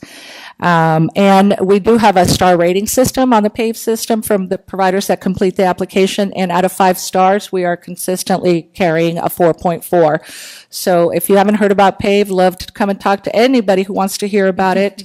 And also for new doctors coming into the system, I highly recommend it. So this is a little bit about just showing you what the monitoring does. This is a screenshot of one of our screenings. On the bottom left, you could see all the various things that we check: SSA Death Master File, the SAM file, LEIE, OIG, and then the licensing boards. Again, a $2.5 million a month savings from instituting this in. Another aspect of what DHCS does that we were asked to talk about, and this is outside of my area of expertise, but I've attempted to gather as much information as I can from my peers. It's addressing the inappropriate opioid prescribing in Medi-Cal. So in the managed care division, they have commissioned the External Quality Review Organization, or ECRO, to conduct a focus study to address 3 issues: the opioid prescribing, the opioid use, and the opioid treatment. It has just begun. It will come out in 2019, and it will be available publicly. At this time, it is just that one study that is planned. Depending on how that goes, it'll probably have subsequent. So this will be a specific report for each of the managed care plans to look at the risk of prescribing the opioid use disorder prevalence and medication assistance availability within the organization. And it'll also help inform the department on policies and also the managed care quality improvement efforts around opioid prescribing. And then on the audits and investigations, so this is our investigating officers and clinical staff that review our issues. They do a statewide oversight regarding opioid billing, prescribing, and using. So they take a look at our data, providers, and the nexus of where the population seems to be attracted to and going. ANI is participating in various DEA drug diversion task forces to combat the inappropriate prescribing. And they're also working jointly on the federal opioid initiative in Northern California with the LA County District Attorney's Office in an effort to combat the overprescribing.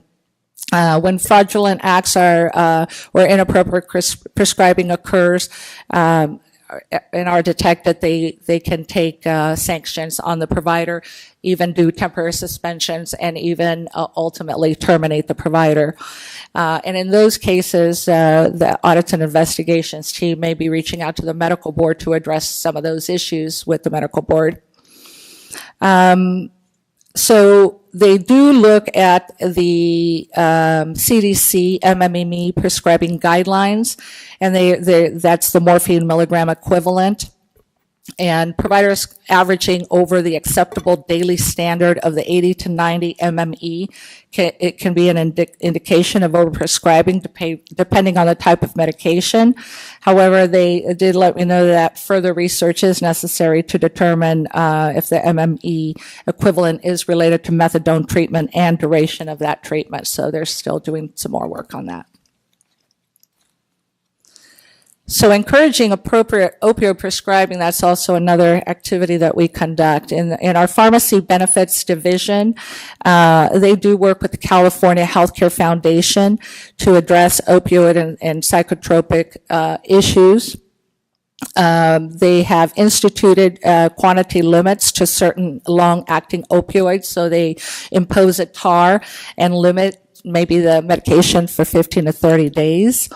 So, and then on the substance use disorder, medication-assisted treatment, in April of 2017, the department was awarded $90 million over a 2-year period to implement the California Medication-Assisted Treatment, MAT, Expansion Project 1.0. The MAT Project 1.0 aims to serve individuals with opioid use disorder, prevent drug overdose, and treat OUD as a chronic disease. The project focused on populations with limited medication-assisted treatment access, including rural areas, American Indian and Alaskan Native tribal communities, and statewide access to I have a hard time with this one. Buprenorphine? Buprenorphine. Thank you. Okay. Told you I wasn't a doctor. Okay, so Project 2.0. We just submitted the California State Opioid Response Application, and the Substance Abuse Mental Health Services Administration did allocate to California more than $100 million for 2 years, and that will be a time period from September 30th through 2018 through September 29 of 2020. For 3 activities. Our application aimed to address the opioid crisis by increasing access to medication-assisted treatment using the 3 FDA-approved medications for the treatment of opioid use, reducing unmet treatment need, and reducing opioid overdose-related deaths through the provisions of prevention, treatment, and recovery activities. And I know that I have very limited time and I tend to speak quite fast and I kind of covered a lot of things. So I'll just go ahead and ask, do you have questions that I can answer? Sorry about that. Are there any questions or comments from, Dr. Hawkins? Thank you very much. So I'm Randy Hawkins. I'm a primary care physician in Inglewood, Los Angeles County. And I'm just curious about this provider enrollment division. And the reason I asked about that is that it's kind of news to me.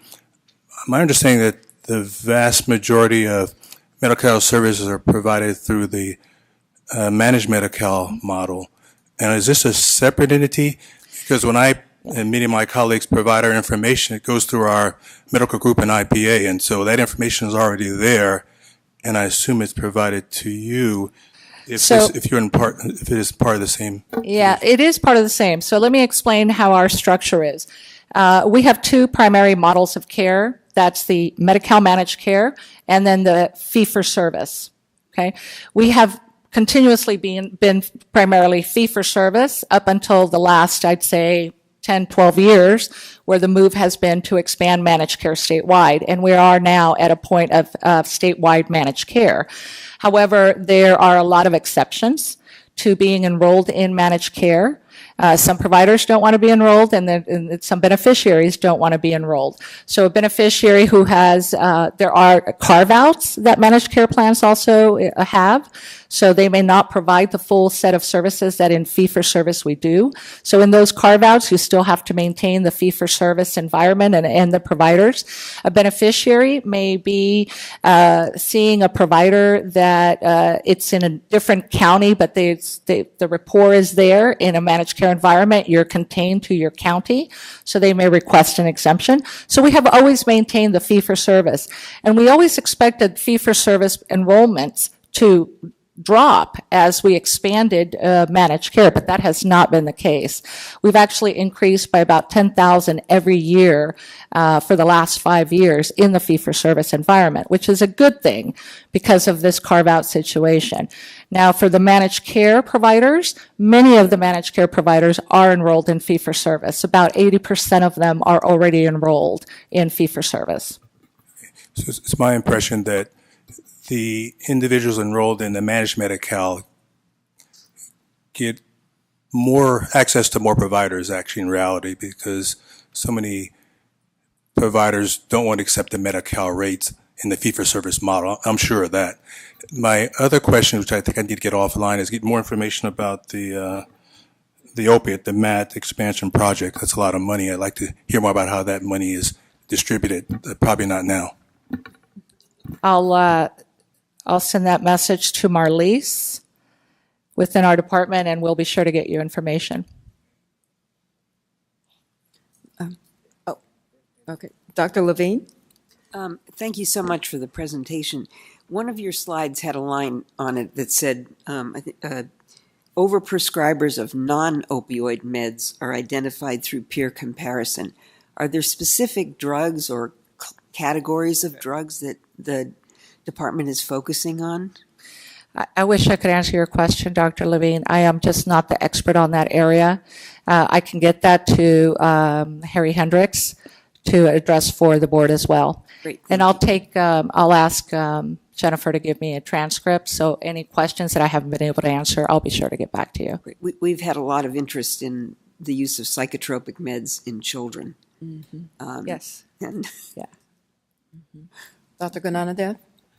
Ms. Hoffman, this is the first time actually we've seen that you have electronic enrollment.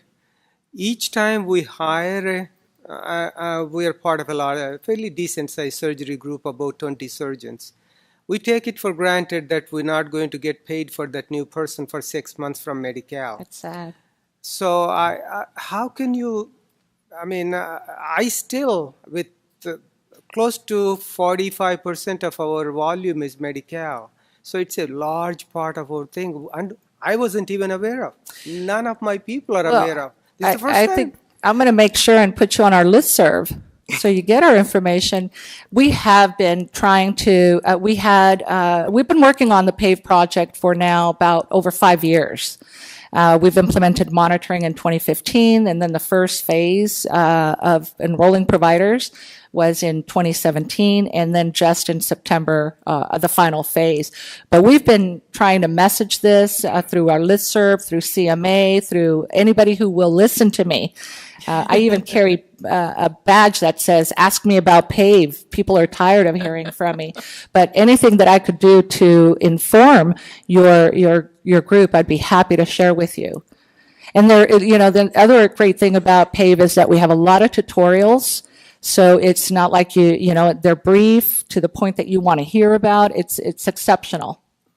Yeah, I hear from my staff that almost every application on paper comes back. Yep. You said 80%. I thought it was 95, but either way, and then send it again, and some reason it comes back. So does this, the online application actually tells you like Breeze does, you got to fill this? Yes. If not, it won't go through, that kind of stuff? Yes, it does. And if you watch that little video that was shared in your packet, you could see that it does tell the provider, again, it's intuitive based on what you're trying to do, the type of provider that you are, what you're wanting to do.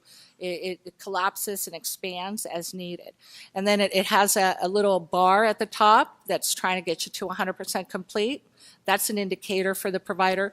And also on the left-hand side in the various sections of information, there's bubbles. And if it's a filled bubble, it means you've completed it. If it's halfway, you're not quite done. If it's blank, then you got to fill it out. And it will not let you drop it in unless it's complete. So that's another savior. I wanted to address what you said about, 95% are returned, and then again another time. Under state law, we're only allowed to return it to you one time. That's why we do a very comprehensive review the first go-round.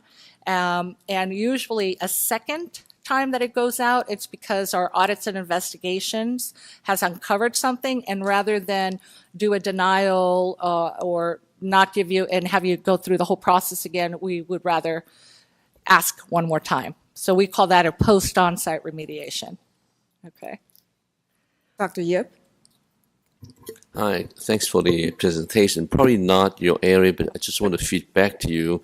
Since my practice, about 45% managed care Medi-Cal patient. And interestingly, I think a lot of physicians in our area enroll in the managed care plan. And including myself, I get a letter from Medi-Cal a year ago saying that since your activity of building Medi-Cal so low, we drop you as a provider. And my office manager is so happy. She was joking that, oh, now I can tell the patient we don't take you because you're Medi-Cal. And it's kind of ironic that we want more providers to provide Medi-Cal service, even though they pay so little, and you're dropping provider. So it's one feedback. So we do have a statute that says that if you have not billed the department in at least 12 months, then we pull you out because you're not providing services. You're not billing us. And I also don't want to maintain a system that has active providers that are not billing, that somebody else may have access to your NPI and somehow try to take from the system. So your deactivation for non-billing is probably because you didn't bill for 12 months.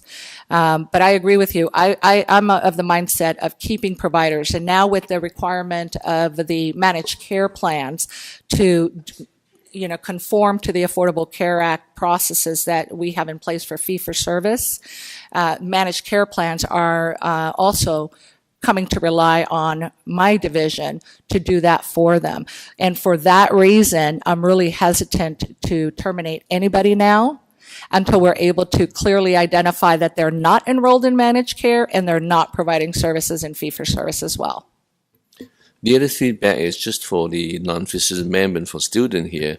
Our state is pretty complicated. You're Medi-Cal here, but you're also middleman like HealthNet, LA Care, Molina, etc. And then you go to the IPAs.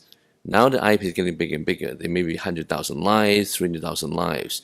Repeatedly, as a urology, I have feedback to the IPA that you need to do something about the opioid. You need to do something with drug-seeking patient. I'm a urologist who still a stone patient who repeatedly transfer from one hospital to other, asking for pain medication. I don't see many of them doing anything as far as so-called pain management clinic, etc. Now you have this program out there that I'm hoping your colleague would reach out down to the health plan and IPA to require them to have that kind of outpatient service, to have that kind of detox program, sobering center, etc. Thank you. Yes, I completely agree with you, and I believe that there is a requirement under the Cures Act for the managed care plans to do such thing. So I completely agree. And I know we're still in development too. You know, we have the requirement for all managed care plans to enroll through the fee-for-service or through their health plan, and that's still under work. So I'll Dr. take that back Bullock? for you too, though, because that is a big problem. You know, in the managed care environment, and I know this because I was the chief at one point for managed care, we contract with the health plans. We have the local initiatives, we have the county organized health systems, and then we have the commercial plans, you know, the geographic managed care organizations. And that is our direct contract with them. And then they do have the flexibility to then get another health plan under them or another group. So it does become very vast and it trickles all the way down. So I do understand what you're saying about the movement of the providers into the various areas and not having a contained control of what's really happening. Dr. Bullock? Thank you very much for this presentation. This one might not be straight on topic, but I wonder if you could maybe speak to it. And it has to do with the relationship between your agency and the Department of Managed Care and those applications that the individual patient may have when he or she is going in and out of care, meaning that they are in IPAA, then they're in IPAB, and so on and so forth. And from the healthcare options, when you speak to what is the issue, and through the Medi-Cal programs itself through DPSS, it's very unclear how a patient, vulnerable person, is getting moved from one IPA to the next. And I bring this up because oftentimes, as physicians, as an individual physician or as a group of physicians, patients are really very upset. And so we make a big effort, and I know my other colleagues do as well, is to really review and make sure that regardless if the IPA moved, as a physician, we feel responsible for ensuring that at least a warm handoff occurs if I've been taking care of the patient. Can you speak to that? Not for current in time, but during my time in managed care, first of all, let me clarify that Department of Managed Healthcare, separate department. Right. So in my Department of Healthcare Services, we have Medi-Cal Managed Care Division. Mm-hmm. And that's who I think you're speaking to of the handoff, right? You're right. Okay. Thank you for clarifying. So with the IPA moves, I know that when I was chief over that, whenever we had a transition of a provider, we did require that there be communication within the health plan to place the provider or the beneficiary in the proper care with the records following them. What activities are currently happening today, I'm not quite sure. If there's some specifics that you want to share with me that I can take back, be more than happy to say, look, something is dropping here. It's not working as effectively. So I can serve you after the meeting. It's a mess out there. A lot of things are a mess. I have a patient in January cannot get authorization for cystoscopy just because the health plan changed. And now it's October. Yeah, so I'm more than happy to take that. And let me tell you that from my perspective, when I say a lot of things are a mess, I'm not speaking about the care or quality of care for our beneficiaries, because that is our biggest concern. I'm talking even about my own responsibilities within the department. We truly are wanting to provide excellent customer service to our beneficiaries, to our providers that serve our beneficiaries. We want to be fair. We want to do the right thing, and that's really what we strive to do. But any information, any huge issues that you want me to take back to our Medicaid director, please let me share them with me. I will be sure to take them up. Thank you, Ms. Holman. We really appreciate it. Sorry, I wanted to just on the information that you have on the quality of and the performance of the physicians. Did I understand you correctly in terms of, you have an amazing database that's being assembled on the MMEs by physicians. And so the question that is really, I think, relevant today is the individual providers oftentimes do not receive the information, right? It gets into a health plan, it's at the IPA level, then the health plan, and it doesn't get to the providers. And so in any kind of educational or training is that you have to provide feedback and then you can make interventions. And so when we're looking for those over prescribers, are you providing, and I could ask that to Kim as well, is there a transfer of information? I heard you mention that if people are termed because of convictions or there's some bad actor out there, is there communication regarding that to the medical I think board? that there's not enough communication. I think we could certainly improve that. I think we both have goals. I am always about collaborating. I can say that, it's right now in enrollment, and it's just a very small piece of the department.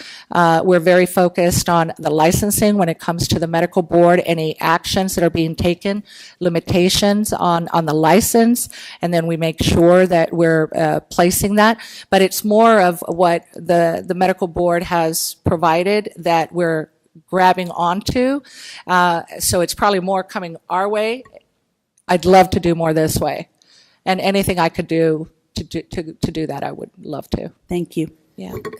Thank you. And just, I believe it was yesterday, I'm looking at our enforcement program manager, that we actually met with the Department of Healthcare Services and talked to them. And we've been doing more collaboration amongst the groups. We actually did a presentation for investigations and audits and had them do a presentation to us on what they do, just so we can share this information. Because when they're out looking at facilities, if they find something, or when they're looking at all of the claims and all of that information, if they find out that there's a doctor that could be doing something wrong, we want them to report that to us. So we've tried to build that relationship both with DHCS and CDPH. So I know that we've been working on that communication more lately. Yeah, and I would agree that our audits and investigations would have more information that would be of help to you. But anything that provider enrollment can do or help with, I'm there. Thank you. Are there any comments from the audience? Any comments on the phone? Any comments on the phone? There are no comments from the phone line. Okay, great. Thank you again, Ms. Thank you. Holman. Moving on to agenda item 16, discussion and possible action of recommendations from the Midwifery Advisory Council meeting.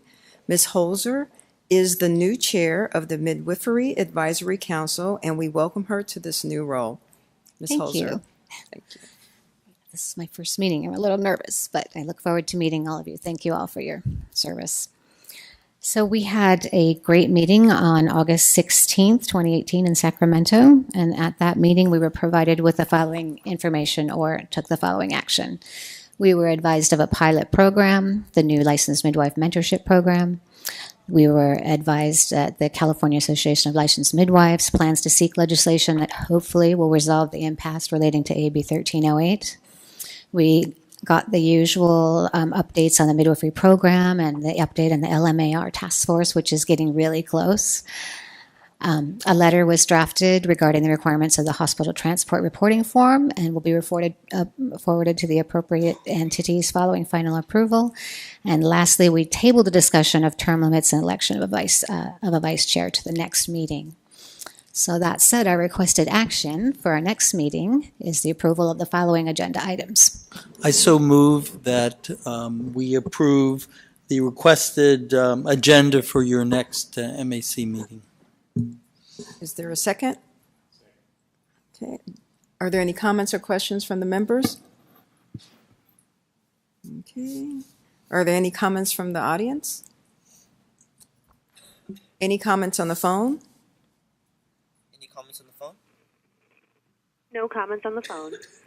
Ms. Cruz-Jones, can I get a roll call? Dr. Bolat? Aye. Dr. Gonadev? Dr. Hawkins? Yes. Dr. Kraus? Yes.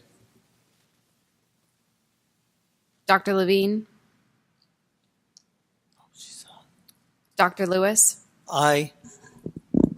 Mr. Wormuth? Aye. Ms. Wright? Aye. Dr. Yip? Aye. Ms. Pines? Aye. Okay, moving on to agenda item 17, discussion and possible action to amend Title 16, California Code of Regulations, Sections 1320 and 1321 regarding postgraduate training. Ms. Webb and Ms. Alameda. Good morning. If you could please turn to your packets, agenda item number 17. Effective January 1st, 2020, Senate Bill 798 revised the law to require a minimum of 3 years of board-approved postgraduate training for all applicants, regardless of the medical school attended as domestic or international. Changes also required residents participating in an approved postgraduate training program in California to obtain a postgraduate training license issued by the board. Additionally, SB 798 made changes to the process for recognizing international medical schools. Once these changes go into effect, board staff will need to submit a request to the Office of Administrative Law to repeal regulations that will no longer apply. In addition, board staff must begin the rulemaking process to amend Section 1320 and 1321 of the California Code of Regulations, so they will also become effective January 1, 2020. In your board packets on page 17-4, there are proposed amendments for Section 1320. The amendments will remove the reference to the 2-year and 3-year exemption period and replace that with the 36 months of training that will be required for licensure effective 2020. In addition, Business and Profession Code Section 2066 will be deleted because that is repealed as of January 1 of 2020. Proposed amendments for Section 1321 is in your packet on page 1750. This describes the requirements for approved postgraduate training. The board has already approved previous amendments that are working through the process, but we do need additional amendments, so this section will be consistent with the changes as a result of SB 798.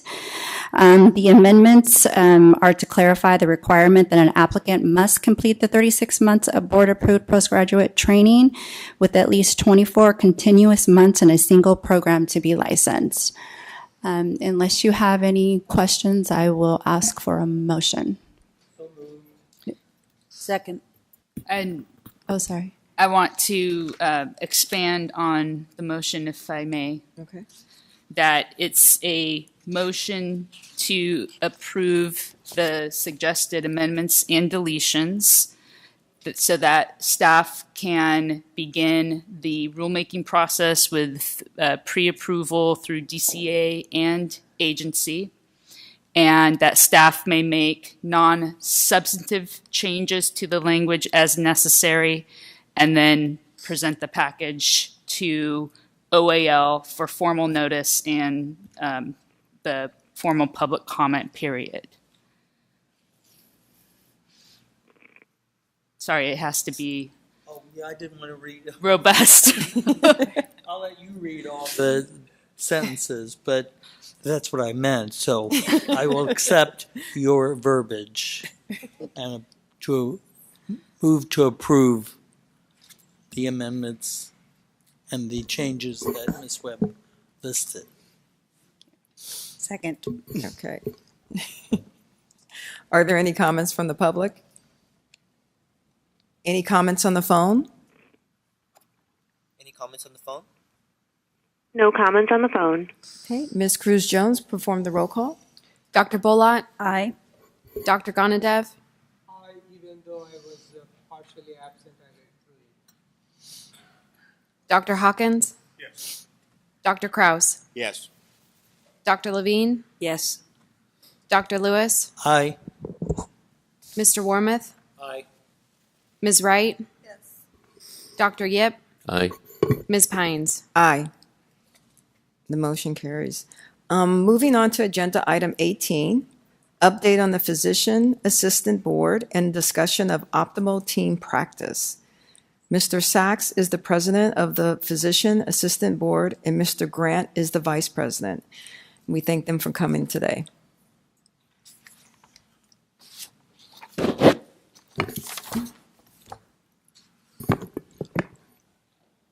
Thank you, President Pines and board members. As President Pines stated, I am Robert Sachs, and I am the PA president of the PA board. I was first appointed to the board in 1993, so I've kind of extended my stay. To give you a very brief history of the PA profession, it started in California in 1975 when then Governor Jerry Brown signed our Practice Act and placing the physician assistants in the Division of Allied Health of the Medical Board of California.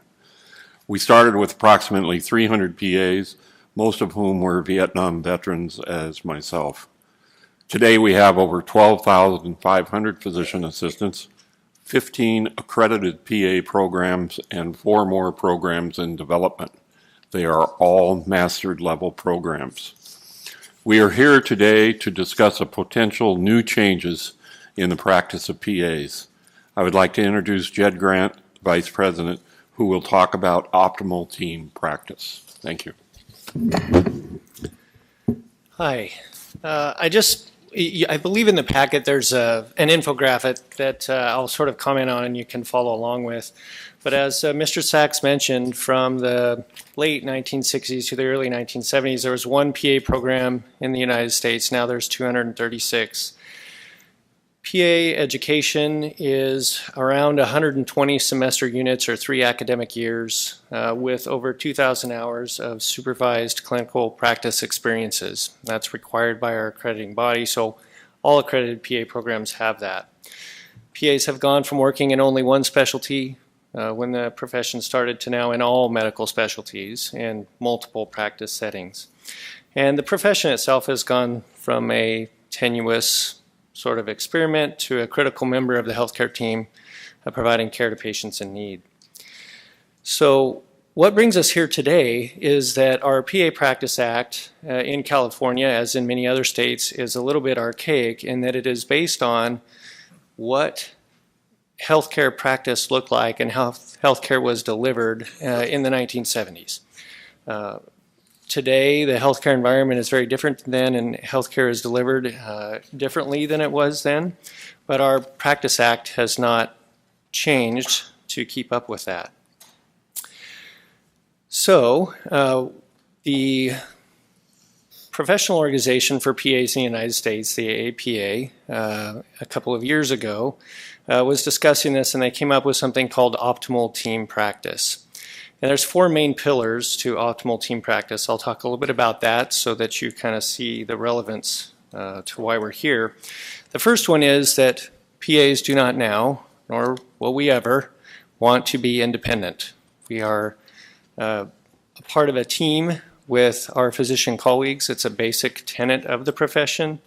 And so I want to be very clear that optimal team practice is not a push or desire to be an independent practitioner. We always want to be part of a healthcare team with physicians. What it is an attempt to more accurately reflect in our Practice Act what we do every day. And the first part of that is really having an agreement between the physician or organization that the physician and PA work for at the practice level.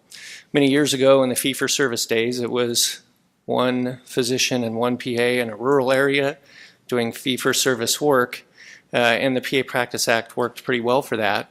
But today it doesn't work well when many times physicians are employees of a large healthcare organization, and they, because of the way the PA Practice Act is written, have to accept liability for what the PA is doing, even though they don't receive any of the financial benefit for the direct supervision of that PA. And many times, as in my personal practice, I'm an emergency medicine PA, there may be someone on my paperwork who is actually not even in the department on the day that I'm working, which means you have very complicated and onerous agreements to work through in order to practice. So it can be somewhat frustrating. And so one of the things that OTP talks about is not having a specific named physician to have an agreement or delegated authority from one specific physician. And that includes the lack of vicarious liability with that one named physician. So right now, physicians are vicariously liable for everything that a PA does. And we think, over the years as the profession has matured, we now are able to, we have our own accrediting body, we have mostly autonomous physician assistant board where we can police our own. And if you look at patient safety, which is what a lot of these safeguards are built into the PA Practice Act for, those weren't present 30 or 40 years ago when this Practice Act was written. We just heard a presentation from HCS about all the things that they monitor for patient safety. So just in my practice, I have my physicians that I work with that are paying attention to what I'm doing.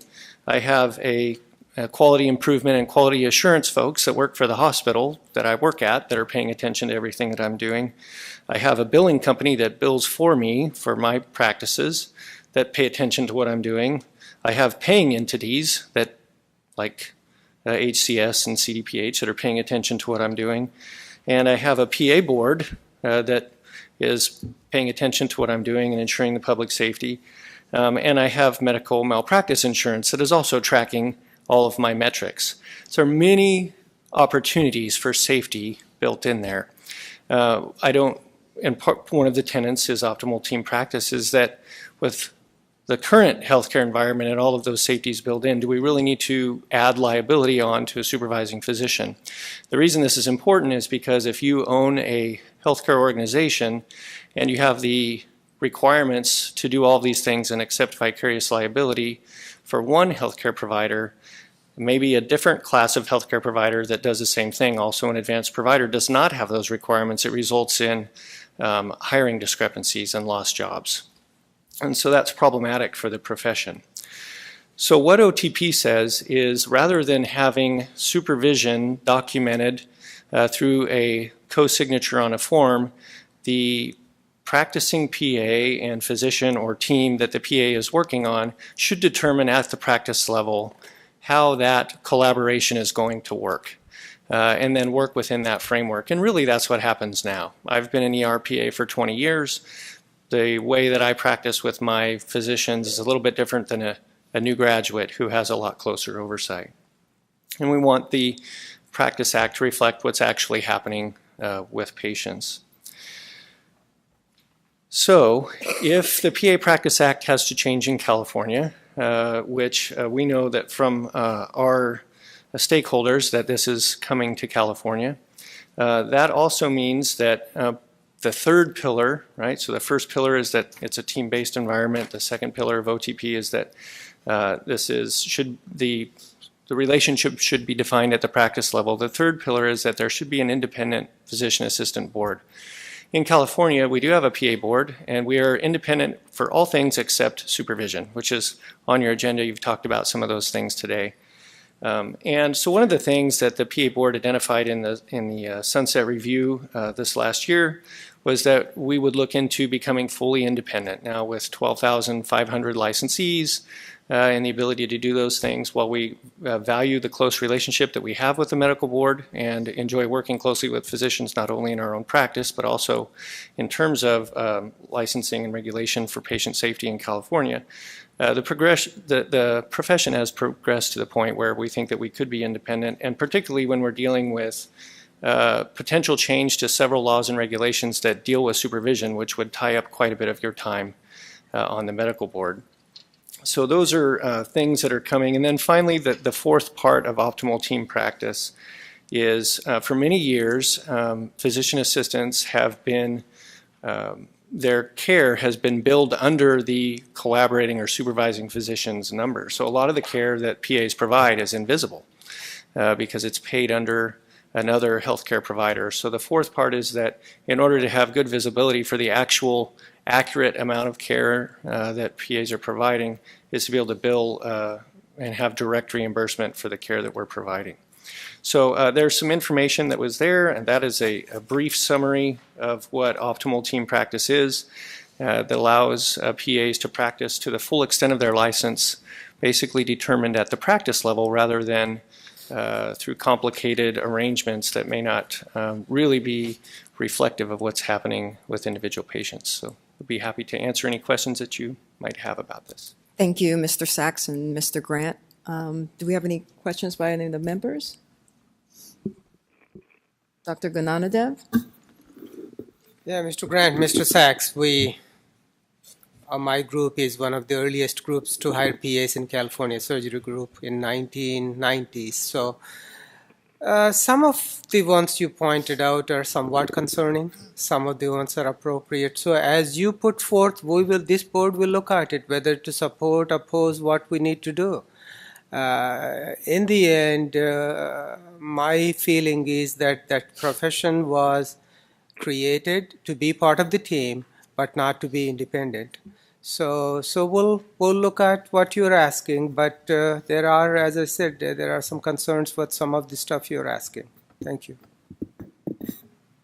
I'd just like to reiterate, do not want to be independent practitioners, always want to be part of a team with physicians. Any other questions? Any questions from the audience? Any questions on the phone? Any questions on the phone? No questions in queue. Okay, thank you both. We appreciate it.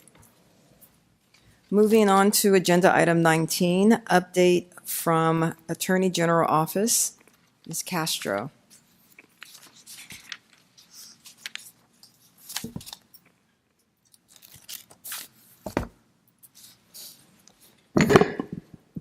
Good morning. I'll begin the Attorney General's report with a simple, heartfelt, and well-deserved thank you to the board for its support of the Vertical Enforcement Program for 12 years, which enabled the Attorney General's office to have a role in your investigations. And prior to that, we also had the Deputy and District Office Program from 1992 to 2005. So thanks for your support of both of those initiatives. Specifically, I could not be more grateful for the excellent legal analysis, advice, and counsel that our Deputy Attorneys General provided to the public on what grew to be 1,800 joint investigations just this year, and that we joyfully worked on jointly with investigators. Your investigations are very complex, never easy, and always involve high stakes for the investigated physicians and obviously for the patients who filed complaints and trusted in you to handle them. Throughout this process of 12 years, we found efficiencies in the process, while we also worked together to include all accountable parties and witnesses into all the investigations. And where merited, we worked hard to get the discipline that was required through accepted investigations or interim actions. Our DAGs logged countless miles and hours traveling to district offices statewide to get the job done. This job was not easy. It entailed reviews of voluminous evidence, a lot of strategy sessions with our investigators, subject interview preparation, and interjections where needed to protect the integrity of the questioning by our medical consultants. And we also worked very hard to identify the best evidence that would get the best case filed in front of OAH to knock it out of the park. expert selection and proper materials for the review was always key. The Health Quality Enforcement Deputy Attorney Generals met with our HQIU colleagues multiple times daily by telephone, email, in person, and any other means necessary on very large investigative caseloads. Our DAGs left the comfort of their desk and offices to travel statewide to 12 district offices to support the vertical enforcement program and to achieve its important goals. The same appreciation I express to them applies to all of the lead prosecutors, our esteemed medical consultants, the supervising deputy attorney generals, and the supervising investigators who actively kept everyone on pace with interactive case reviews, reviews of case management services reports, and very, very animated discussions on whatever the pickle of the day presented. In order to meet the high demands of public protection, rehabilitation where possible, and all with the utmost integrity and professionalism that we owe to the public. And this occurred whether it was a subpoena enforcement civil matter that we took all the way to appeal, collaboration on an interim suspension order, or trying to meet a statute of limitations on an opioid overprescription case for prompt filing. And this included obviously identifying cases that should be consolidated or related, or even going ahead and creating joint training presentations or engaging in informal on-the-job training of the investigators. This all took a very committed team under strong leadership to put in the time into these investigations as it demanded.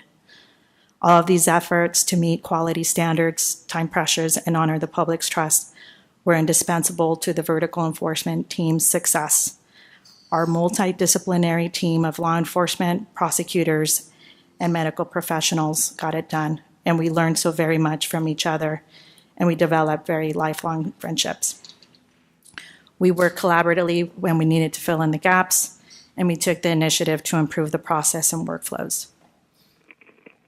I want you to know that the Health Quality Enforcement section is very proud of the results that we achieved in your vertical enforcement investigations, and specifically the pleading preparation timelines that we were able to achieve in your administrative cases due to our early involvement and head start, as reflected in Agenda Item 8B, page number 12. And we achieved these very important timelines in your voluminous and complex cases, which many involve many patients. We really valued the opportunity to work closely with the investigators the past 12 years in the vertical enforcement program. And we learned, again, a lot from the medical consultants who are also members of the HQIU staff. We got very far working together on an interdisciplinary team, and it was a privilege to work on your investigations. Now moving on to the handoff model that takes effect January 1st, 2019. I am actively preparing the health quality enforcement staff on these important changes and the elimination of their role in medical board investigations. The handoff model, as Ms. Kirchmeier described, will deliver fully completed investigations and evidence to the Attorney General's office as case transmittals. Because of the fact that we handle several other clients in health quality enforcement section as handoffs, this model was not very new to us. However, because the supervising deputy attorney general has never seen or worked on true handoff cases previously, there will be some time allotted to reviewing the case to determine whether it meets the evidentiary burdens necessary to meet the clear and convincing to a reasonable certainty standard that is required when the government intends to effect a license, which is property. In your cases, this will involve, for us at the Attorney General's office, review of thousands of pages of medical records, review of already finalized expert opinions, and in some cases, listening to subject interviews. Once this evidence review phase is done, one of three choices will be applicable to all of your cases. As reflected in the diagram in agenda item number 14, we'll either accept the case for prosecution and then start pleading the accusation, or return the case for more investigation directly to a client. We will draft a long memo to her highlighting the defects, gaps, or problems, if any, in the evidence or expert review. Or number 3, in the rare case where we have to reject a completed investigation for major defects, such as the expiration of a statute of limitations. Our commitment to public safety will not change, even though the model is different. Health Quality Enforcement Section is very confident that we will continue to work closely with our partners, either at HQIU or the medical board, on cases that require supplemental investigations. The Attorney General will continue to apply its high standards for prosecuting cases. And at the same time, the timelines will continue to be reported as relevant to different parts of the administrative process in the Attorney General's annual report of accusations prosecuted for DCA clients. That concludes my report. Thank you, Ms. Castro. Are there any questions from the members or comments? Oh, Dr. Levine. Yeah, and you may not be able to answer this, Gloria, but the question is prompted by the discussion we heard yesterday about the ISOs in other states, and you reminded us that a medical license is a property right, and that because of that, it creates a very high bar in terms of stripping someone of a property right. Do you know, is that the case in every state, or is that a state-by-state decision as to the definition of a professional license as a property right? I would not know how to answer the question about what other states do. I can tell you that California leads. It does not normally follow. At the same time, what I can tell you is that the burden is different depending on how difficult it was to obtain the property right. So where it's a licensee, such as in healthcare professions, clear and convincing is the way to go. However, when it's a vocation, meaning, not to diminish these other licensees, but cosmetologist or a barbering certificate, less time, and that's a vocation. And that is actually not, it's still considered a property right, but the burden's significantly lower, as is the case when it's a business, such as a smog repair technician who has a license in her right and also for her smog facility. So I can tell you that even in the state of California, there may be different standards. However, I was excited to hear from Ms. Pines and Ms. Kirchmeier regarding some of the other states' ability to have the EO sign off on some of these things. But Ms. Kirchmeier was very clear that the law, which is the Government Code Section 11529, requires us to go ahead and proceed on the accusation. And that is why there is some delay, because we have to be ready to go.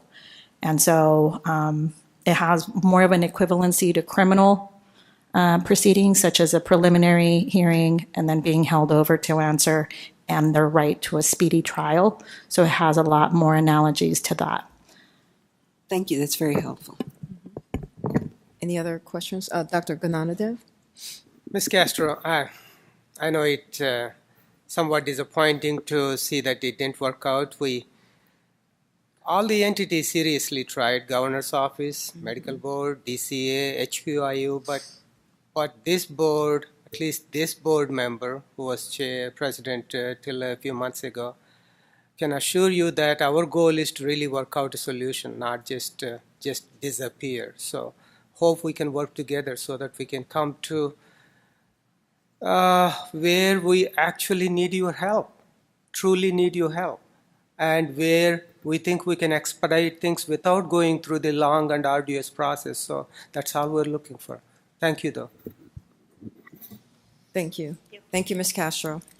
Are there, I have a slip here from Eric Andrus.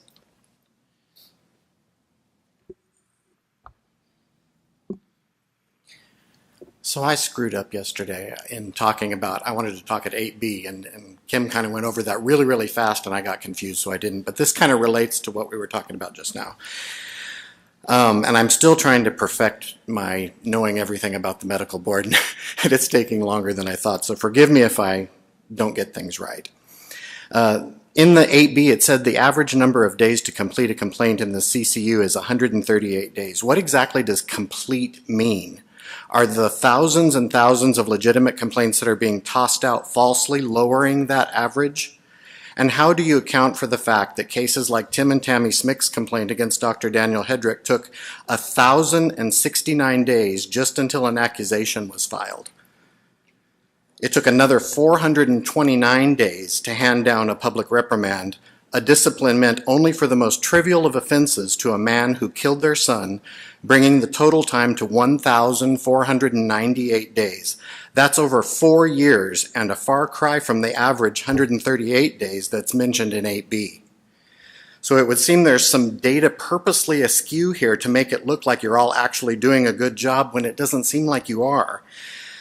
This was a case that Ronald Lewis signed off on. Maybe he can explain the logic on how the board protected future patients from Dr. Hedrick by letting him off the hook. Hedrick has now gone on to go on to public TV and brag about the minuscule discipline that he got from the medical board. Public TV, this doctor's talking about this stuff. And think about what else was said there. The Complaint Investigation Office has a caseload of approximately 215 cases and have closed 95 cases, transmitting 25 to the AG's office. One case got a public letter of reprimand. These numbers are minuscule when you consider that this agency is taking in around 10,000 complaints every year. How do you think it's even possible that 96% of the complaints that citizens file are not worthy of an investigation? It's like comparing the number of people convicted in Rhode Island to the number of people arrested in the entire country. I just want you to know that I was told I would, oh wait, I skipped a page. I recently filed a complaint against a doctor, and this is the one we talked about, Carrie, that I got permission from. I just want you to know that this is a complaint about a surgery that I had. I just want you to know that I was told I would not be interviewed to get my side of the story, even though it's my story. That the board's expert would make a decision based solely on my medical records, some of which they secured without a signed release. I questioned them about this 2 weeks ago, and no one's responded since. So this agency is often relying on medical records alone to decide whether a complaint is legitimate, even though over 90% of the accusations that are filed accuse doctors of poor record keeping. The hospital where my sister died never knew exactly how she died, but this board closed my complaint based on her medical records from the hospital. I knew how she died because I had a private autopsy done. Please conclude. Okay. But the medical board didn't even see that. Do you all see how flawed this system is? And back to Ms. Castro's thing, at the last meeting, I asked about a statement that Judge Feinstein made at a meeting in 2017 that Ms. Castro said she was going to go back and look into, and we never heard what the result of that was. It was that some DAG had not looked up evidence in time or something, and the medical board was forced to close the complaint. It would be interesting to know what happened with that, since she said she was going to look into it. Thanks. Thank you. Are there any other comments from the audience? Any comments on the phone? Any comments on the phone? No comments from the phone. Okay. Moving on to agenda item 20, an update from the Department of Consumer Affairs. Mr. Lee.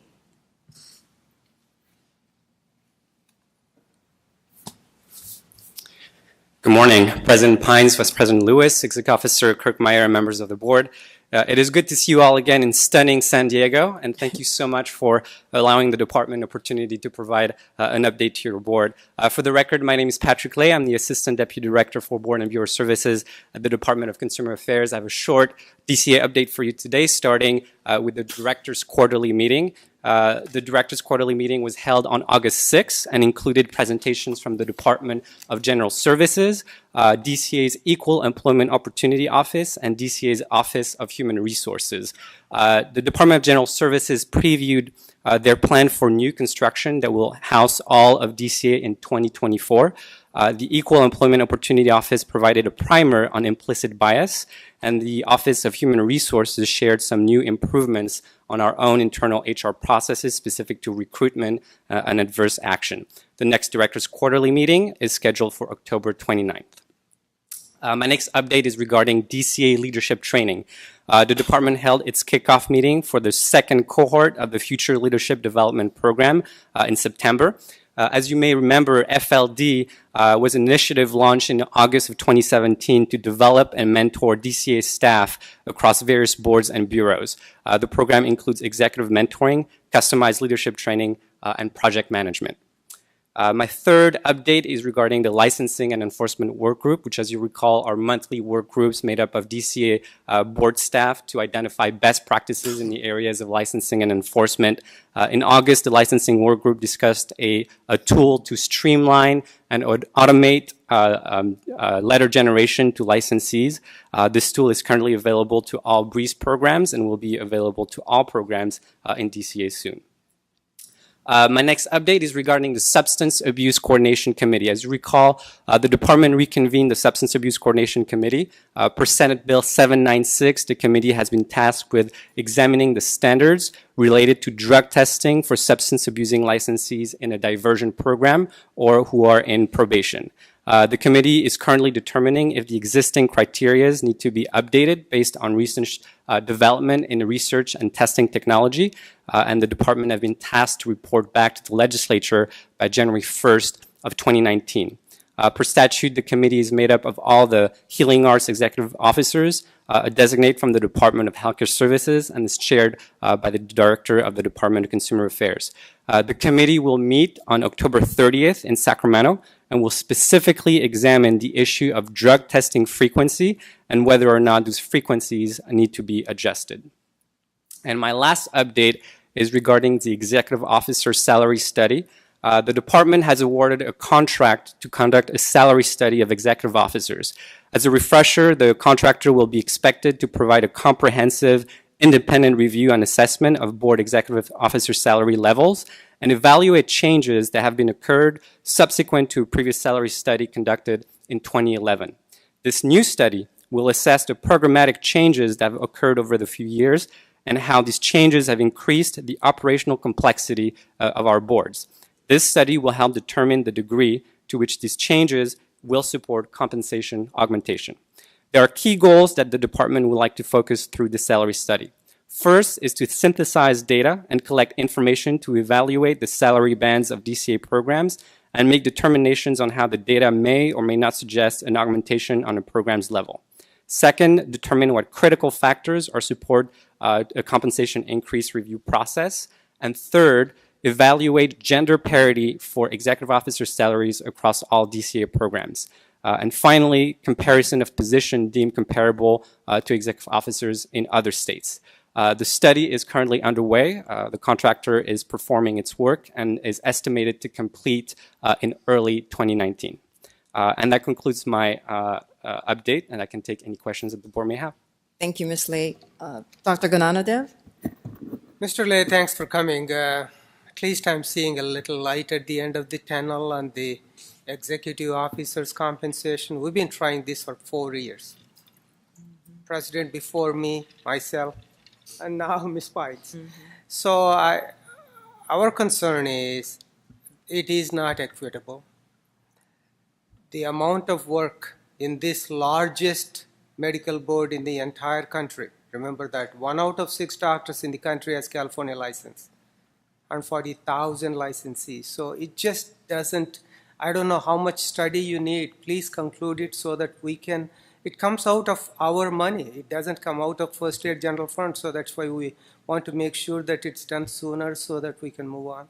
Thanks. Absolutely. We completely understand the frustration. I think there are multiple layers of review and approval before a negative salary increase can happen. And the goal of this salary study is to really give the boards the tool that they need to justify and go through all these layers. And we'll try to conduct it as soon as possible.